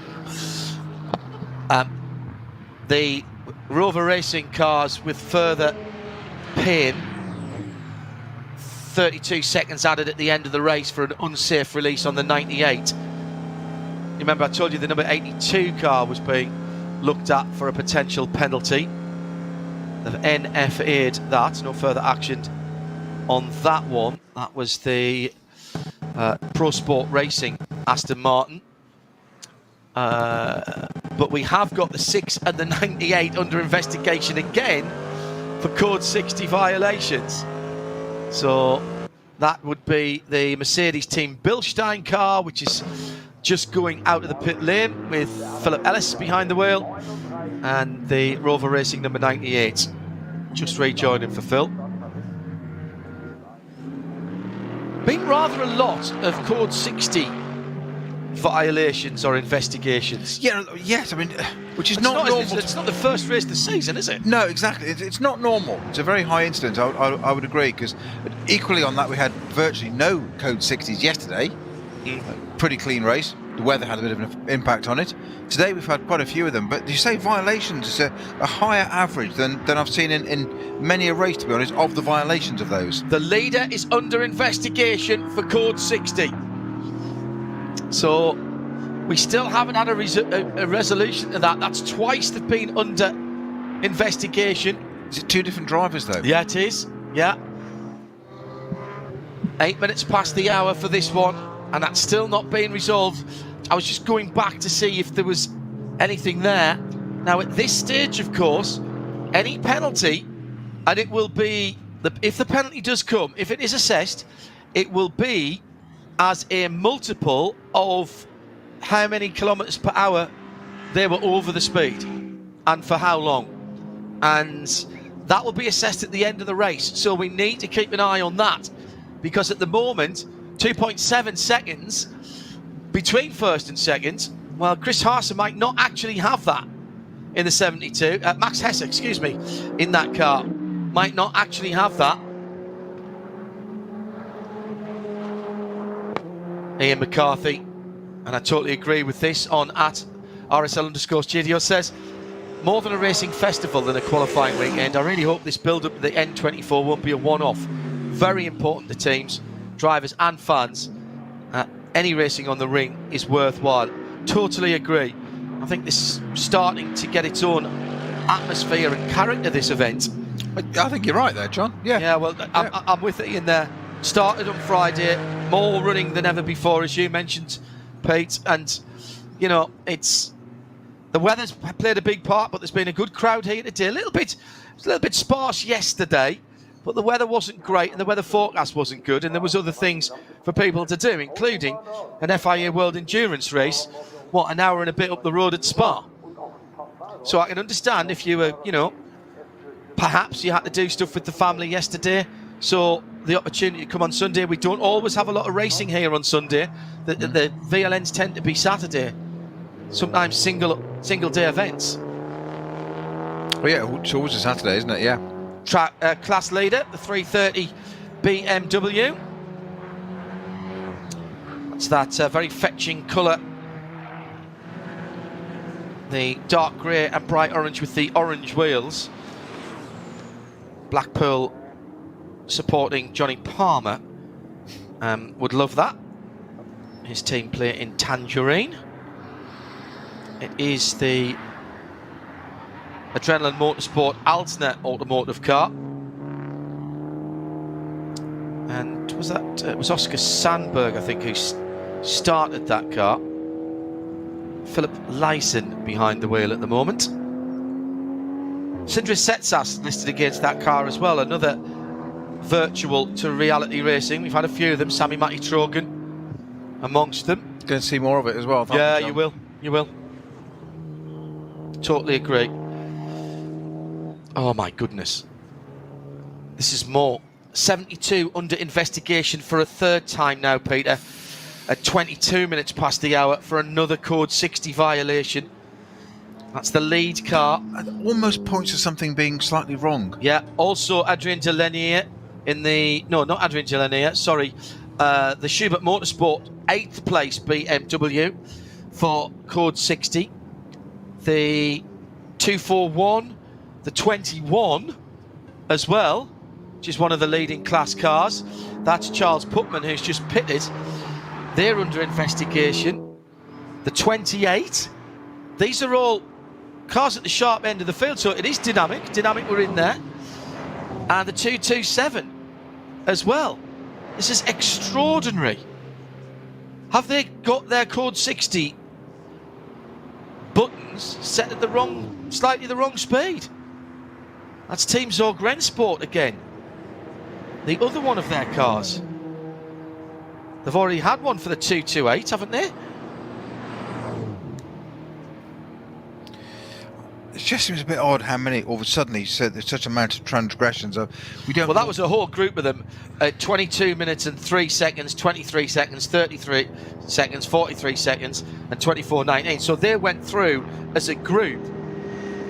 Problem for the 55 car out on the circuit. Don't get much more detail other than to say that it is a technical defect for Landgraf. They haven't had a clean run today in the Pro-Am section. That's the one that had the incident at the very beginning, wasn't it? With the front end damage on the warm-up lap. Yeah, absolutely. I wonder if they did a radiator there and it's finally caught up with them. So the battle at the front of the field has stretched from 2.7 seconds to 7.3 seconds between Max Hesser and Maxi Goetz, with Jules Gounon just a further 8 seconds behind, 7.5 seconds at the line, and the top three within 12 seconds. Then Hasser and Mies are having a great battle in the two Audis. This is not over yet, is it? Far from it. Far from it. Particularly not if there's a penalty on the BMW Junior team. I'm just surprised, John, at those penalties you just read out, all being, how many, 4 different top teams? class cars. You've got all four teams, all within a matter of seconds one another. It just, there's a pattern there that indicates to me that it's unlikely all drivers were wrong in that situation. It's just almost like it's a timing glitch or something. Yeah. It just seems more electronic to me than, one of them I get, but wow. The Audi Sport Team Car Collection, 4th place, number 22, Christopher Haase, ahead of Chris Mies by 0.6 of a second as they went across the line in the battle for 4th. Just one spot off the podium at the moment, and they're 20 seconds behind the last step on the box. The BWT, the team Get Speed Mechanics, is getting animated down in their pit area as they're watching their two drivers, Maxi Goetz and Jules Gounon, on full attack mode. 32 minutes to go. So probably 4 laps. Wickerbill has tweeted at RSL_studio using the hashtag RSLN24Q, said, and this might be a bit Spinal Tap, but did somebody get code 60 KPH mixed up with code 60 MPH? See, you're on the right theme. Yeah, absolutely right. Just doesn't add up to me. All those at the same time being wrong. There's a little bit of leeway given. Charles Esplanade down in the pit lane with Patrick at the moment. See if we can eavesdrop on that for a sec. Probably going to be done in English, this one. Charles with a busy couple of weekends, actually. Had their GT, you were talking about how flexible GT3 cars, they were up in the Creventic series for the double 6 hours for the 12 hours of Spa. Finished second overall. Leader got a bit of clear track ahead of him at Arenberg as he drops down into the Foxhall. With the Cup car from Porsche and now with the GT3 car. What is it like It'll be as an amateur to just enjoy racing on the most beautiful racetrack in the world? Well, that's kind of what we I think 3 laps to go at the end of this one. Actually, that is something I can have a quick look at. Shall we do the class leaders as we're coming into the last half an hour? Let's do that. V4 is the BMW 325i, the number 323. Just coming into the pits from the lead of V2 front-wheel drive, the 223 GT Tyres Motorsport VW Golf. They won yesterday. That's the Golf Mark 7. V5 is the Adrenaline Motorsport Porsche Cayman, the 444. 396 is another Adrenaline car. It's another class leader. They're in 55th position, and they lead V6 with their Cayman S. 871 is the Cup 5 leader for BMW M2 Club Sports. That's another Adrenaline Motorsport team. They're in 51st. Inside the top 50 for the VT2 rear drive car. The 330i, the G20 shaped car, is another Adrenaline Motorsport class leader. That's the number 330 in 47th position. Schnitzelarm are leading with the number 244 in the BMW 240i class. They're in 45th. Alternative fuel is the Porsche Cayman, number 633 in 44th position. The SP3T leader is still the WRX Subaru, the number 114. Cup 3 for Porsche Cayman 718 GT4 Club Sports is the G-Tech competition car, the 253, just outside the top 30 and 31.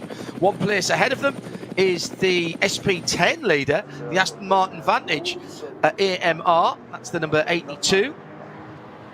Into the 20s now, 27 is the TCR leader, Mark Bessing for Hyundai Motorsport in the 830. Teichmann Racing has Tim Sandler behind the wheel of the Cup S leader, the 161 KTM Crossboard, just outside the top 20 at 23. And he is just behind another Aston Martin class leader. Peter will be happy about that. SP8T, it's number 69 for Door Motorsport.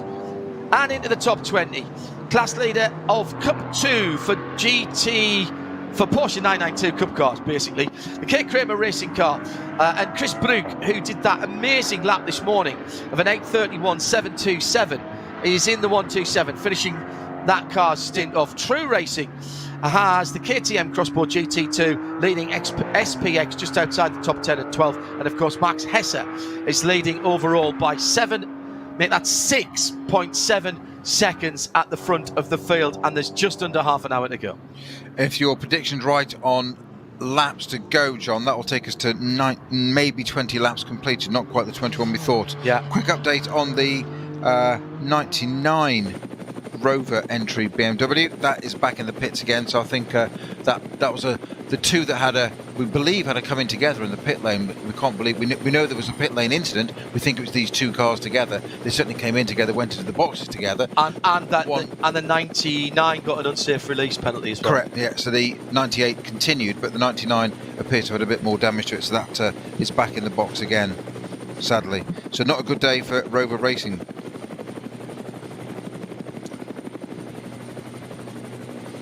Replacement penalties coming in for some of the Code 60 violations that happened at the same time as our leader.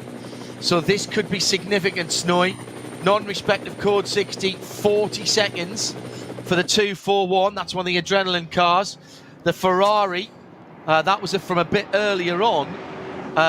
It's kind of irrelevant now as it's out. Yes, but that was similar time to the first 72, the first one for the 72. So they're catching up at the moment. That's 40 seconds. And 253, also 40 seconds. The 109 speed limit, 30 seconds. Now, when did that get assessed? That might have been a pit lane speed limit, actually, just for a... this might not be over. We could be deciding this in the stewards' room, because the 72 still has 2 penalties hanging over it that were being investigated, but there was a lot going on, including clearly quite a serious incident with the 126, which may well have put race control just behind a little bit, and they're doing things in order now, and we're seeing them coming through. So let me scroll back through. there were three investigations on the 72. The first one, I have now seen no further action. The second and third, I've not seen anything. Leader in VT2, or one of the front running cars in VT2 front wheel drive. It's just Lena and Volker, the straight checks here. And that's Volker getting into the car for the final stint. That's father straight check. Robin possibly joining them for the big race itself. It's the 110 Opel Astra OPC Coupe. Pretty little car.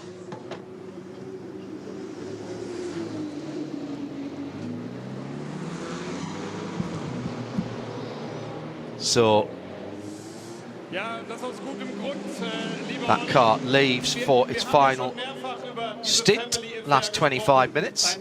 Across the line, the 72, 25 minutes on the money.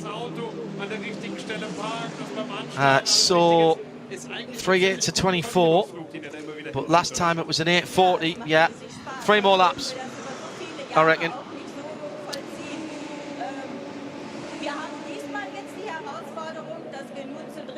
I'm just interested to see what pace these cars have got left. The two Get Speed cars, Snowy, have closed right up. So it's Jules Gounon who's got the hurry up at the moment. And that means the top three that were 12, 13, 15 seconds between each other, now just down to 10 seconds between the top three. I keep looking back at the screen, waiting to see. You do it and you're making me nervous doing it.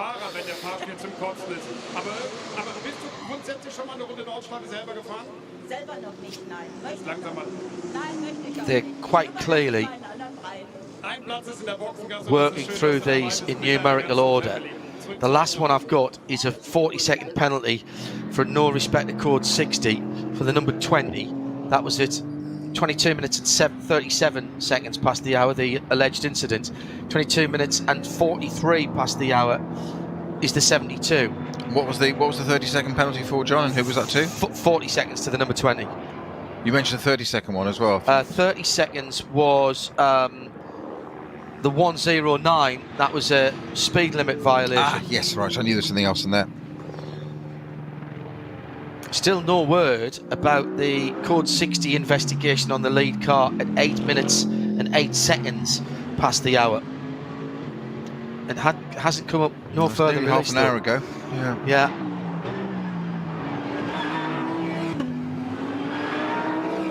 Well, it could affect it. But all Max Hesse can do is just keep his head down and keep the job done.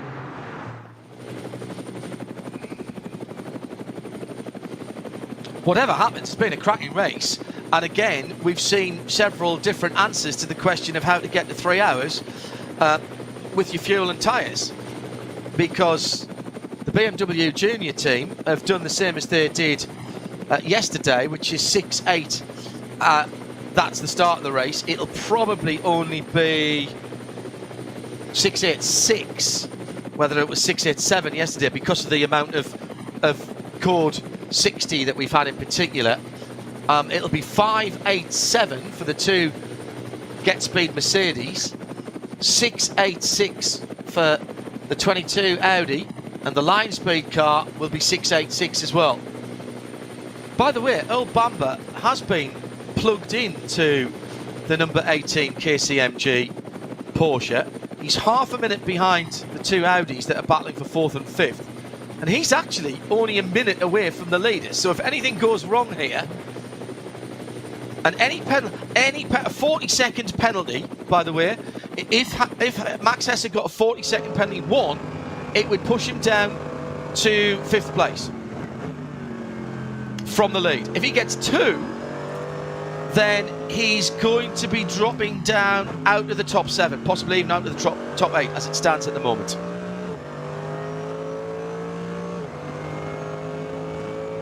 I have no doubt that there are some discussions going on at the moment. SP10 number 81 in and out of the pits. There's some hearts racing in the junior team garage as well. Have we now got a completely clear track, Peter? Yes. I'm starting to see some lap times speeding up a bit. So the two AMGs are heading down towards the bridge at the bottom of the hill at Breitscheid. In fact, off the track for, that was the Jules Gounon. He's hit the wall, I think, into the exit at Breitscheid. Now, has he got away with that? He'll be lucky if he has. He got offline onto the dirt and then slid perilously close to the right-hand armcore. There is an entry there, and there are some track vehicles that can come back off. There used to be an entry for tourist laps. Yeah, he's in trouble. He's done a tyre. Jules Gounon out of third. This is third place, disappearing for AMG. Team GetSpeed. They have run a brilliant race. He's pulling the car up. It's not even going to finish. There goes Chris Haase. Car collection up into third. There goes Chris Meese up into fourth. And it won't be long before Bamber comes through as well. That's going to be a right rear puncture or even a suspension damage there. If it's clattered the wall, more like suspension damage, isn't it? So here we go. He was catching his teammate. He went wide and ran down the barrier, and he was so close to having an even bigger accident as he went over the bridge there at Breitscheid. Wow. He just got the right-hand tyres hooked over the curb there. There is just a little bit of block paving, and as you come down through Exmüller to Breitscheid and the entrance and exit there, and there's not even a car's width between the edge of the track and the barrier, and there's not even half a car's width, as we saw there. Jules Gounon just found out now. Well, so one bullet in the gun has disappeared for Team GetSpeed. Now the two Audis are just 2 seconds apart, battling for third position.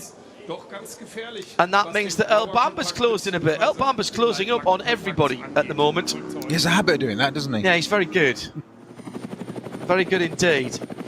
In from the lead of TCR, the number 831 I-30, which means Mark Basseng will go back through to the lead in the Elantra. This is exactly what happened yesterday. They were on different pit strategies.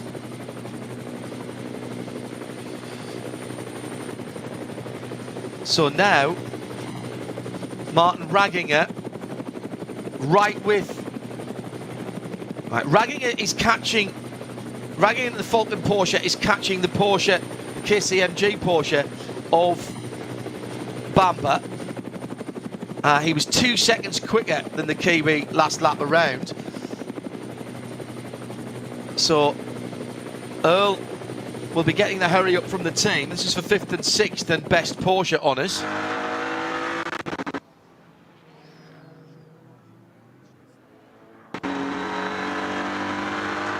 Bergwerk yellow flag. Somebody's off and back on again, I think. Number 80 under investigation for guess what? Yeah, code 60 infringement. Yeah, that's the Pro Sport Racing Aston, and that is a car that is second in its class at the moment. Simon Balkan behind the wheel. Oh, this is all going to be very tense at the end. It would not be. It will not be unheard of for penalties after the checkered flag, because race control take their time to get it right, and they are not afraid. Some series, once you've gone across the line, they tend to leave it alone. Yeah. But that's not the case here. Certainly not, and we've seen it before, as we said earlier, about the Octane 126 Ferrari that last year won a race on the track, and then unfortunately it was decided afterwards that it got a compound tyre wrong. Yeah. Leader of the race, 40 seconds. That has been assessed. So is the 98 Rover racing car. So Max Hesse across the line is now in 6th position. He's behind Martin Ragginger. He's only 4 seconds ahead of the Schubert Motorsport car. There's still one more, I think, to be assessed for that car that we haven't seen yet. They had 3 investigations of Code 60 violation. The first one in the middle stint for Dan Harper was NFA'd, no further action. Now, whether this is the second or the third, I can't tell you, but I'm hoping I'm going to see something that says NFA, but it's coming in order, as I said before, Peter. So 40 seconds would put that car just ahead of Earl Bamber as they've gone across the line now. So that's going to drop him down behind the Lion Speed car collection machine. Drama right at the end. Well, the BMWs, which have been so good, have not had it all their own way. This could be, and how is Jules Gounon going to feel now, knowing that they could have had a 1-2 for Team Get Speed? Yeah, absolutely. And there's a Code 60 for that car actually at Bergwerk. Yeah. Which car? Number 4, the Mercedes. Yes. Yeah. They haven't. I don't think Jules has moved very far. That was the car that hit the wall and stopped. Yeah, but I thought it got cleared. There's a now Code 60 for it, just ahead of it. And there's lots of yellow around the circuit at the moment. Flance Garden as well. 114 under investigation. This is bad discipline, guys. Your team managers are not going to be happy. That's the Subaru SP3T leader. And these penalties now, they just go on to your race time. So these are absolute. So Maxi Goetz is the effective leader of the race with just under 14 minutes to go. Mercedes leads Audi in second place. Chris Mies is actually 40 seconds behind Max Hesse. So Chris Mies and Max Hesse are battling for the third step of the podium, but they're 40 seconds apart. Well, 38 seconds apart now, so Mies is ahead. Wow. And there will be, at the end of this lap, 2 laps to go.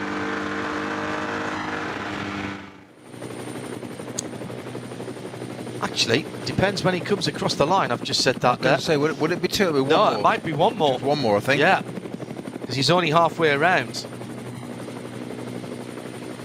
Non-respect of Code 60. Read it and weep, I'm afraid, for BMW Junior Team.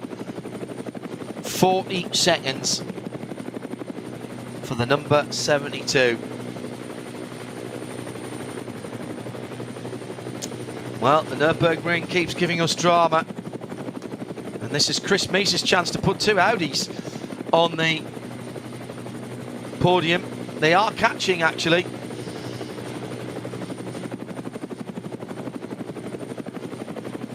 How far back is Bamber? Another 30 seconds. However, if that second penalty gets assessed, they'll go further back. Could have been a perfect weekend for BMW Junior Team. They were immaculate yesterday, weren't they? Absolutely. Exactly the same strategy today, as you said. Why change it? They didn't. And it just hasn't worked out for them. But if an infringement is an infringement, I'm stunned. I mean, 40 seconds is it's a lot. But as you say, it's a multiplier of how much speed you were doing for how long in that time. It was Hesse at the wheel of the car for the last 2. The first one, which was Dan Harper's, was discounted. Yeah, NFA, that was fine. It was investigated, but so he's off the hook. Required, yes. He crawls past the luckless Jules Gounon in a slow zone there. Jules Gounon nailed on for a podium finish, which has turned into what would have been a 1-2. Yes, exactly. It would have been, wouldn't it? Get speed. So they did it a different way. They were putting the pressure on. The gap between first, second and third was only 12 seconds. So Max Hesse has got to be given the hurry up by the team. He cannot afford to take it easy.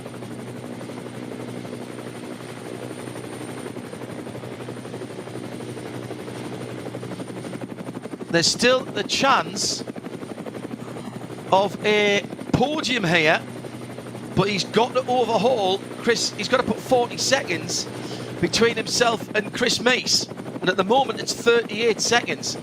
There's only 3 seconds, by the way, between the two Audis. Yeah. So a bad lap by Haase and a good lap by Hesse. Yeah. It could swing. We're going to be looking at the times here. Get the popcorn out and the abacus. Non-respect of code 60 for the 227. Another 40-second penalty, and the 227 is a significant number because that is the Zorg Rennsport Porsche Cayman S that's been well up in the V6 category. In fact, might even be leading that category.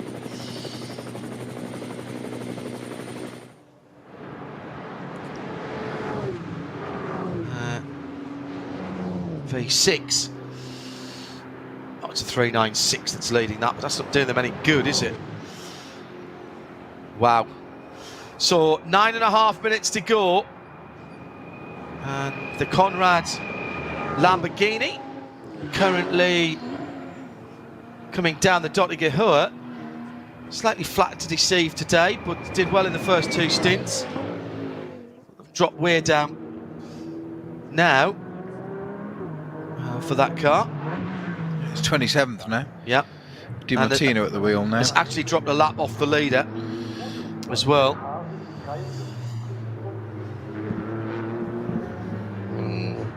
I think there might be yet another significant penalty to come here. You can feel it in your water, can't you? I do. I can tell the way you're hopping from one foot to the other. You're agitated by it. I am. I don't like uncertainty, Peter.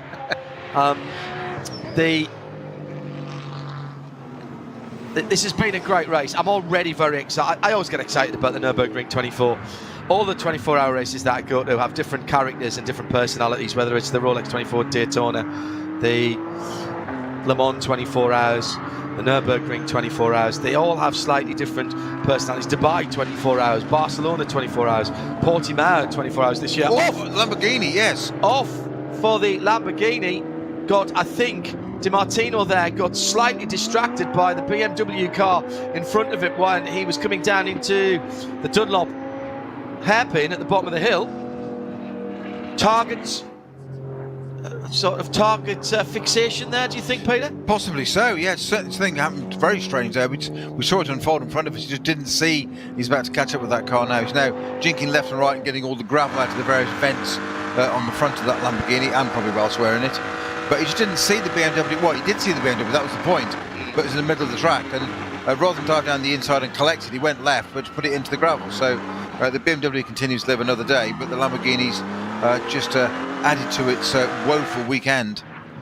Couple of more Code 60 investigations and 1 penalty, and it's a significant one for a team that we know very well. First of all, under investigation, the 125, which is third in Cup 2, the Huber Motorsport Porsche, sitting in 24th position. Non-respect of Code 60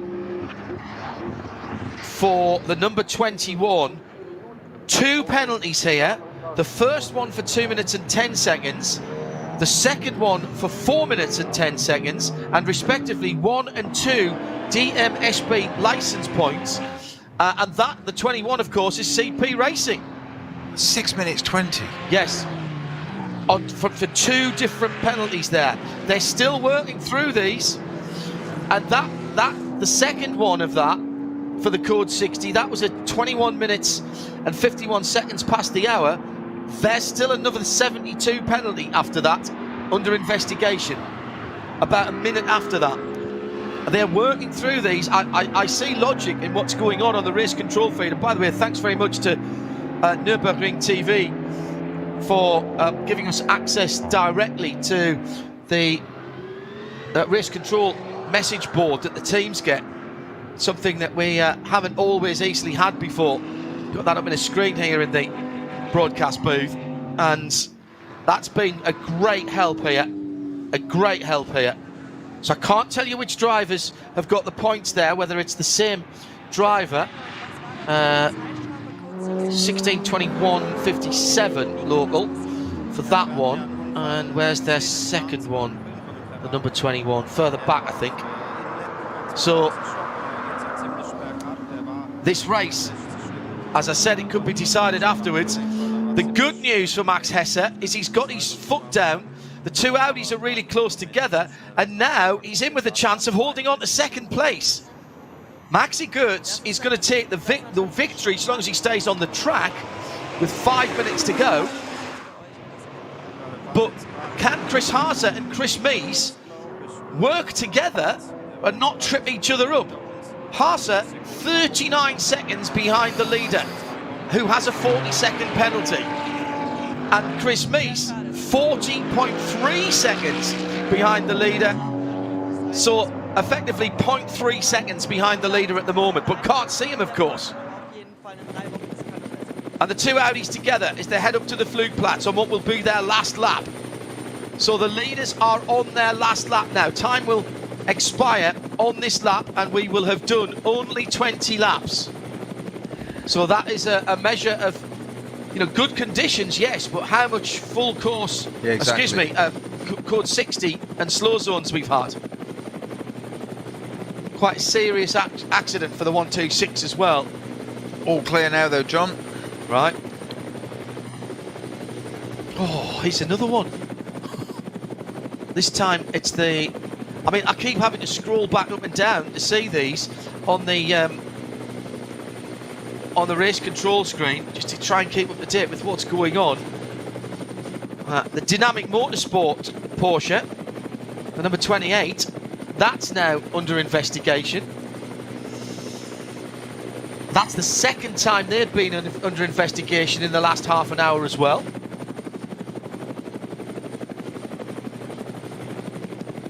Oh dear. I've never known it. I have to say it's unprecedented. Yeah. The amount of infringements. It just makes me. From top teams and drivers as well, Snowy. Exactly my point, and I'm not doubting the officials and the governing body, etc. I'm just, the amount of them just surprises me. Get speed car of Maxi Goetz getting caught up behind. Class leading. Don't want to go there because that's where your teammate went off. Yeah, So be ultra careful through there. Class leading Golf. There's a barrier there with a big magnet on it for pink Mercedes. Yeah. Class leading Golf in the VT2 front wheel drive. The GT tyres car, he's just gone past that. So, a helicopter pilot understanding absolutely that the pink car is the leader as he passes his stricken teammate, gets a little wave from Jules Gounon. Oh, he'll be sick as a parrot, won't he? That, I mean, awful losing a podium place. It was looking like second, maybe a challenge for the lead, but it would have been, it looked like third rather, maybe a challenge for second, but now it would have been a challenge for the lead. And what a great picture it would have been to have the two new liveries for this year on Get Speed coming to the line. No further action for the 125. Okay, so we've skipped down a little bit there. Whoa. 2 minutes to go. Max Hesse will come across the line, and it's 41 seconds now, the gap. So he's back into second. So Max Hesse for BMW Junior Team with a couple of really good laps. Third. No, second. He's ahead of Haase. If it's 40, if the gap between first and third is so he's back into second. Goetz leads. Haas is 41 seconds behind the leader. This is going to be very tight. But the two Audis are separated by half a second. And surely somebody's got to be on the phone to the two Chris's and say, guys, stop fighting, get your foot down, and make some time up in this last half a lap. What they can't have now is any slow zones for them, because, of course, although Max Hesse is very close to them in time, he's much further ahead of them on the track. In fact, Hesse will be coming through any second now, I would have thought. He's 14 seconds ahead of Maxi Goetz. So we might be seeing the lead car. There will be a change at the end after the cars have crossed the line.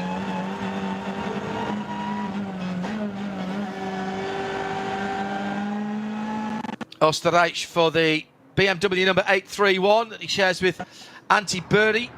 That car back in the lead again. Mark Bessing. Oh yes, of course, we swapped them over at the pit stop, didn't they? I said that they did that yesterday. The other way around. The clock's about to stop, John. Yeah. It's literally 20 seconds to go. On your ticker, on your tracker, where is Hesse? Oh, answered my own question. He's just on the dot her right now. So this is definitely the last lap. 5, 4, 3, 2, 1. Get the man with the checkered flag ready for Max Hesse, who we'll see at first. But what position will he be? First? No. Second? Maybe. Third? Possibly. Fourth? Well, it's in the mix. Equally possible. Yeah. Yeah. Third or fourth, equally possible. I reckon he could be second, third or fourth here. And we won't know for about another 44 seconds. So start counting when he goes across the line. In terms of your stopwatch, to the line. Second win on the road in 2 days for BMW Junior Team. Stops the clock now as he goes across the line. In about 13 seconds' time, Maxi Gortz will be the winner. Oh, in fact, he's even closer than that. Yeah. So, did Hesse lift off towards the end? 15 seconds, all right, no, he pushed on. That last lap was an 8.15 to Hesse's 8.20. The two Audis are battling, but are they battling for second and third, or third and fourth? Coming down to the last part of the circuit now. The time is ticking away. This is going to be very, very close indeed. Need to be closer than 40 seconds. Here they come to the line, and it is an 8.17, fastest lap of the race for Chris Meese, but he's not got it. 41 seconds for him. He will drop to third. In fact, he will stay in third, and Chris Haase will stay in fourth position. So by 1.5 seconds, courtesy of a storming last lap by Mark Hesse. Yes, made the mistake, but an 8.15 his last lap to an 8.20 for second, and an 8.17 for third place. So Chris Meese gets through on the last lap over Chris Haase, and the change happened. Was that a lift by the leading Audi, or was it a stutter in the fuel? Because that was a change coming up to the kink from the two Chris's. So Meese for Lion Speed is on the podium. That's the two car collection cars. They swap round coming to the line, definitely. But maybe in doing that, they've cost themselves a better position. The result has already been adjusted on the screen and shows Mercedes get speed, winning by 24 seconds from the penalised BMW Junior Team. Oh, I've just seen another penalty come in. No, it's the 2-4-1. That's 40 seconds. Stop it. I know, it could still happen. Oh, my heart rate. The two Audis separated by half a second at the line. The advantage of the third place on the podium going to Lion Speed then over Audi Sport Team Car Collection. KCMG 38 seconds further back. Nick Tandy doing 2 stints. Earl Bamber finishing it off. Martin Raginger finishing it off for the 44 Falcon car. A lot of big teams only getting one car home today after incidents. Then it was Share Sport and the number 16 Audi, all on the lead lap these. Aston Martin up to 8th position. Hasse Claw bringing it home for TF Sport. 2 minutes away at the end. 9th position for the number 20 Schubert Motorsport BMW, and rounding off the top 10, the Schnitzelarm Racing AMG. 2.5 minutes away. Everybody else was a lap or more down. SPX winner, the True Racing KTM Crossbow. Cup 2 winner in, I reckon, 19th overall. There's Christopher Brook. He put in that stunning time this morning in the K. Kramer Racing UG Cup car. just ahead of Nicholas Johnson by, well, actually, the vagaries of that. I think Nicholas was a lap down. Cup X was Tim Sandler bringing that Teichmann Racing Crossbow 161 home in the lead from the TCR leader. The two KTMs were just, the two Hyundais actually only about a second and a half between them at the end of the race. Cup 3 for the Caymans, won by G-Tech Competition, the 253 team. Well done to them. Pro Sport Aston Martin number 82 takes SP10 in 29th position. SP3T Subaru wins that one in 33rd. In BMW 240i Cupland, it was the Schnitzelarm Racing team, so 2 wins for them.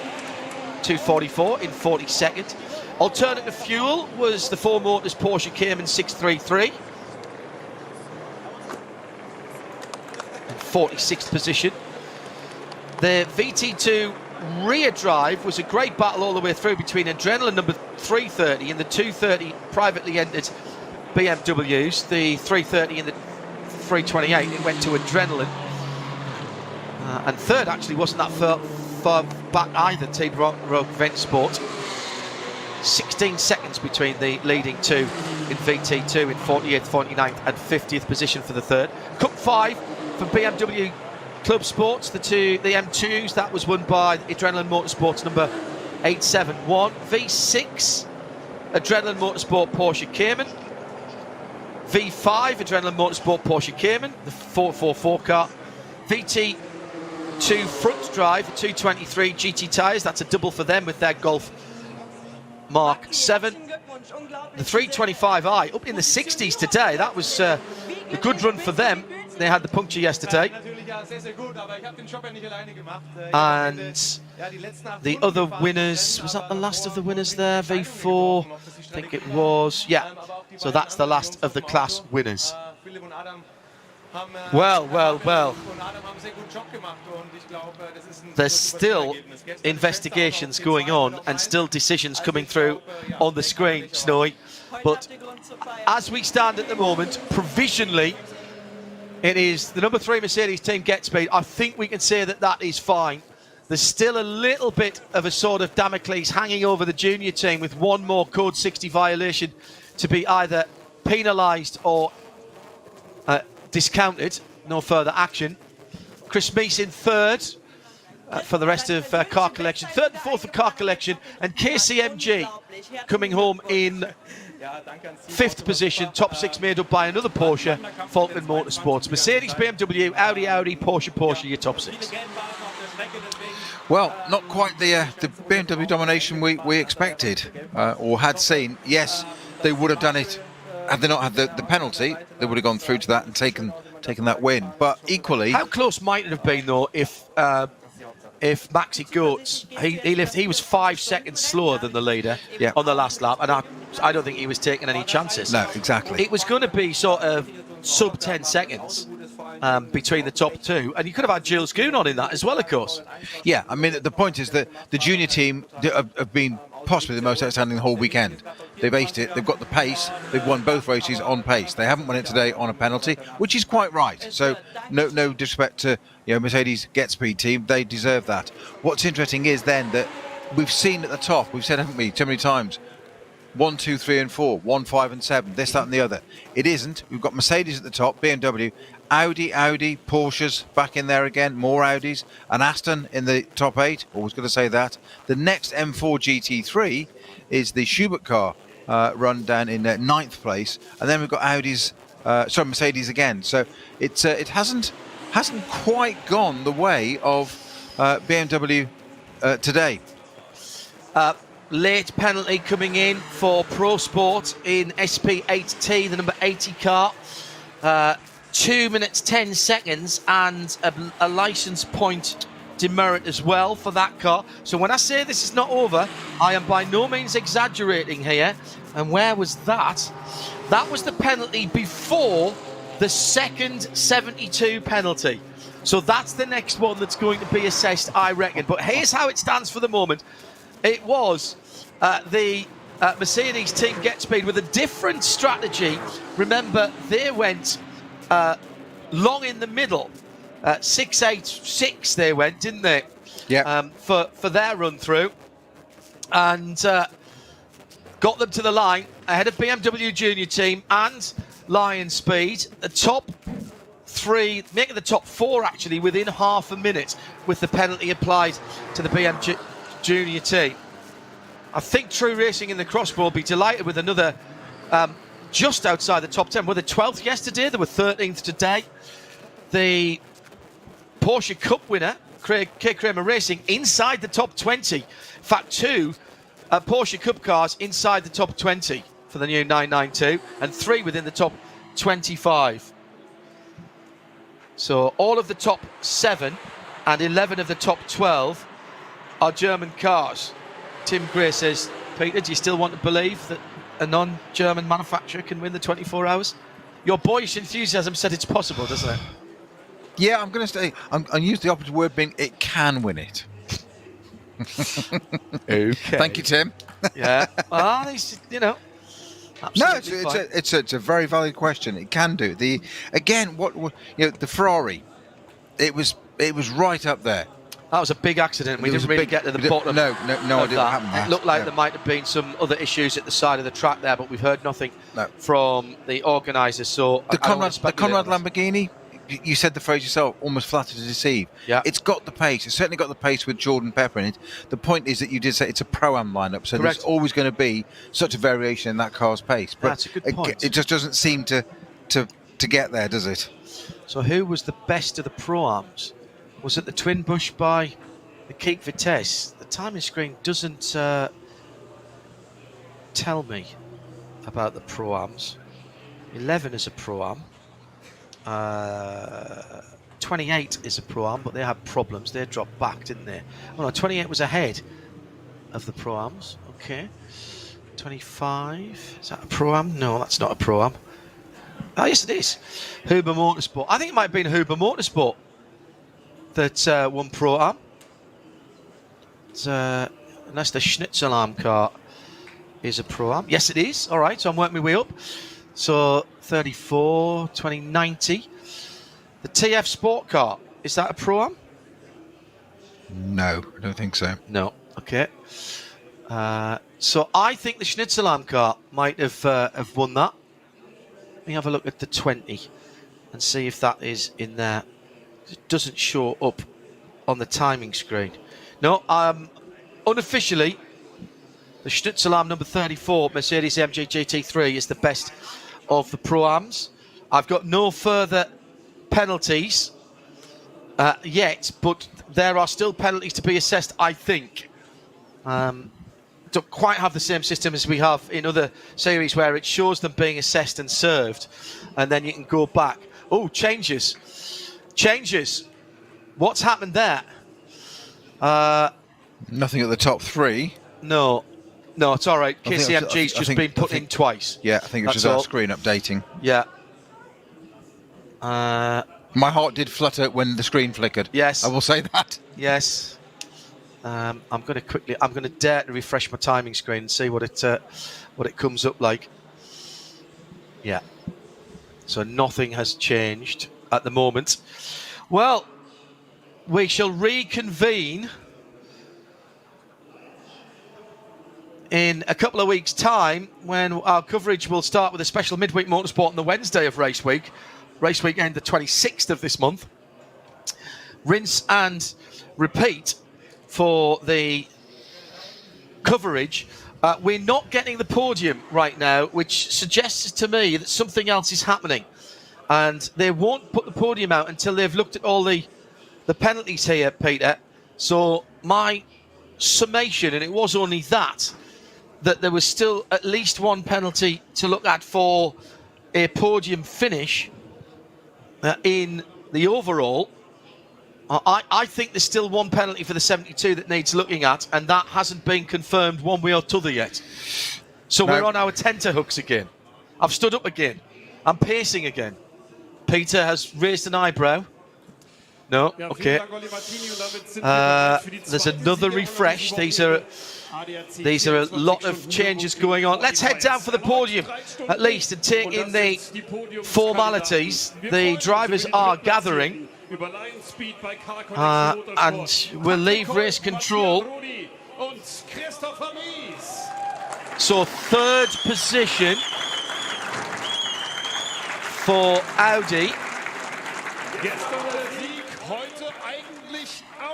And that is the... I'm so scared to say anything. It is second position for the BMW team. So third position then onto the podium for Car Collection Audi. Second, the BMW Junior team. And it will be...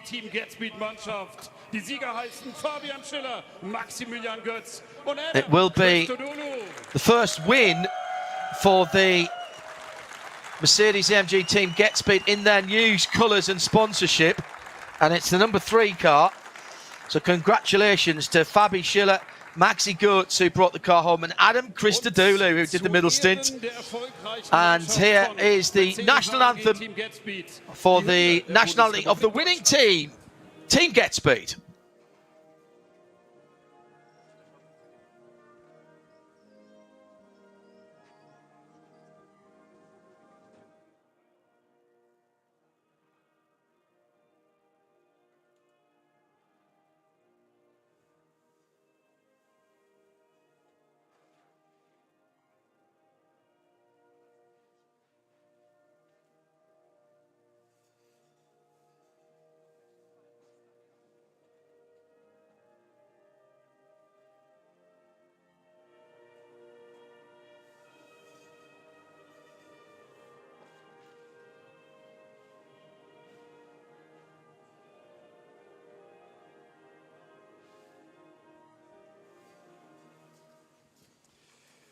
The flashing screen, which was panicking us, penalty for the 114, 40 seconds, and same for the 241. Those were the two flashes of the screen at the end, which has changed everything. The 114 was the leader in SP3T. That hasn't taken them out of it. And the 241, that car being the Adrenaline Motorsport machine. I don't think that's cost them any significant position. Let me have a quick look. 241 before the timing screen disappears as we're getting the presentations. No, 241 was 4th position in the 240 class, and 3rd was well away from them, so not a problem. Trophies to the winners. They got theirs first. Second place for BMW team. Slightly disappointed for them after a very, very good weekend. They do look very junior, that trio as well, don't they? Good job this race didn't go on too late, because they have to be back to school tomorrow. Timing screen's updated, and it doesn't show Junior BMW in second place anymore. Oh, does it not? No, it's saying Lion Speed Car Collection is in second place. No, I've just updated and it's gone back. It's gone back to 72. I think when they're doing some of the updates, they're not necessarily coming through. 20 laps completed. The margin of victory, 24 seconds from Mercedes team Get Speed. They would have been 1-2 if Gounon hadn't gone into the wall. Not sure why Car Collection swapped Chris Meese for Chris Haase. Maybe Meese thought he could make up the 2.5 or so to get him further up the field and drag the other team with them. Well, hope you've enjoyed what we have been presented with this weekend. I do hope, I know this was a bit of a difference because of the 50th anniversary running of this race. I do hope they consider keeping it, because it's been a real festival of motor racing. No champagne sprayed there at the end. The guys saving that for later. My thanks to all of our technical support from Nürburgring TV, particularly from Emily and Patrick down in the pit lane, from Peter and me, John Hindhoff. Thanks and bye.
Willkommen, liebe Zuschauer, zu dem Motorsport-Spektakel schlechthin. Zuschauermagnet, guckt euch die Atmosphäre an. Sensationelle Stimmung in der Eifel. Die Fans sehen wir hier, das Fahrerlager ist voll. Also wenn du hier nicht aufgeregt bist, dann hast du irgendwas versäumt.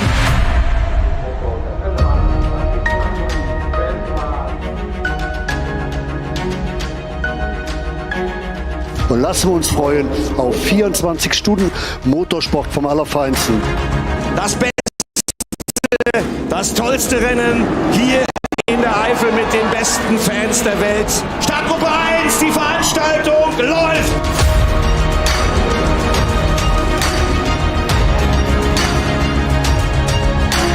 Ich krieg die Pimpernellen und ihr ärgert euch, wenn ihr nicht angereist seid.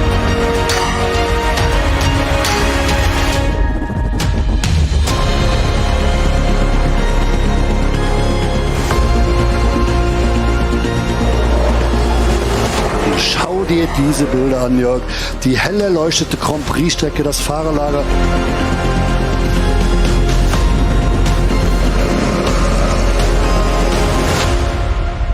Rock'n'Roll!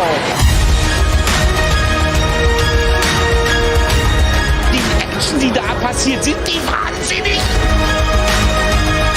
Da riecht es! Schau dir das mal an. Also das ist jetzt mit Slicks nicht zu befahren, was wir da sehen.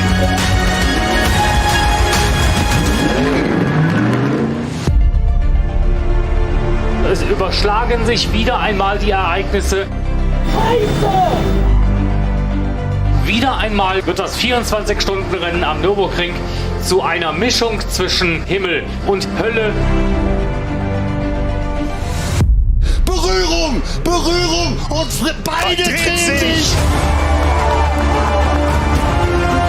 Was für ein Finale. Die Sieger sind im Ziel. Überbordende Freude an der Box.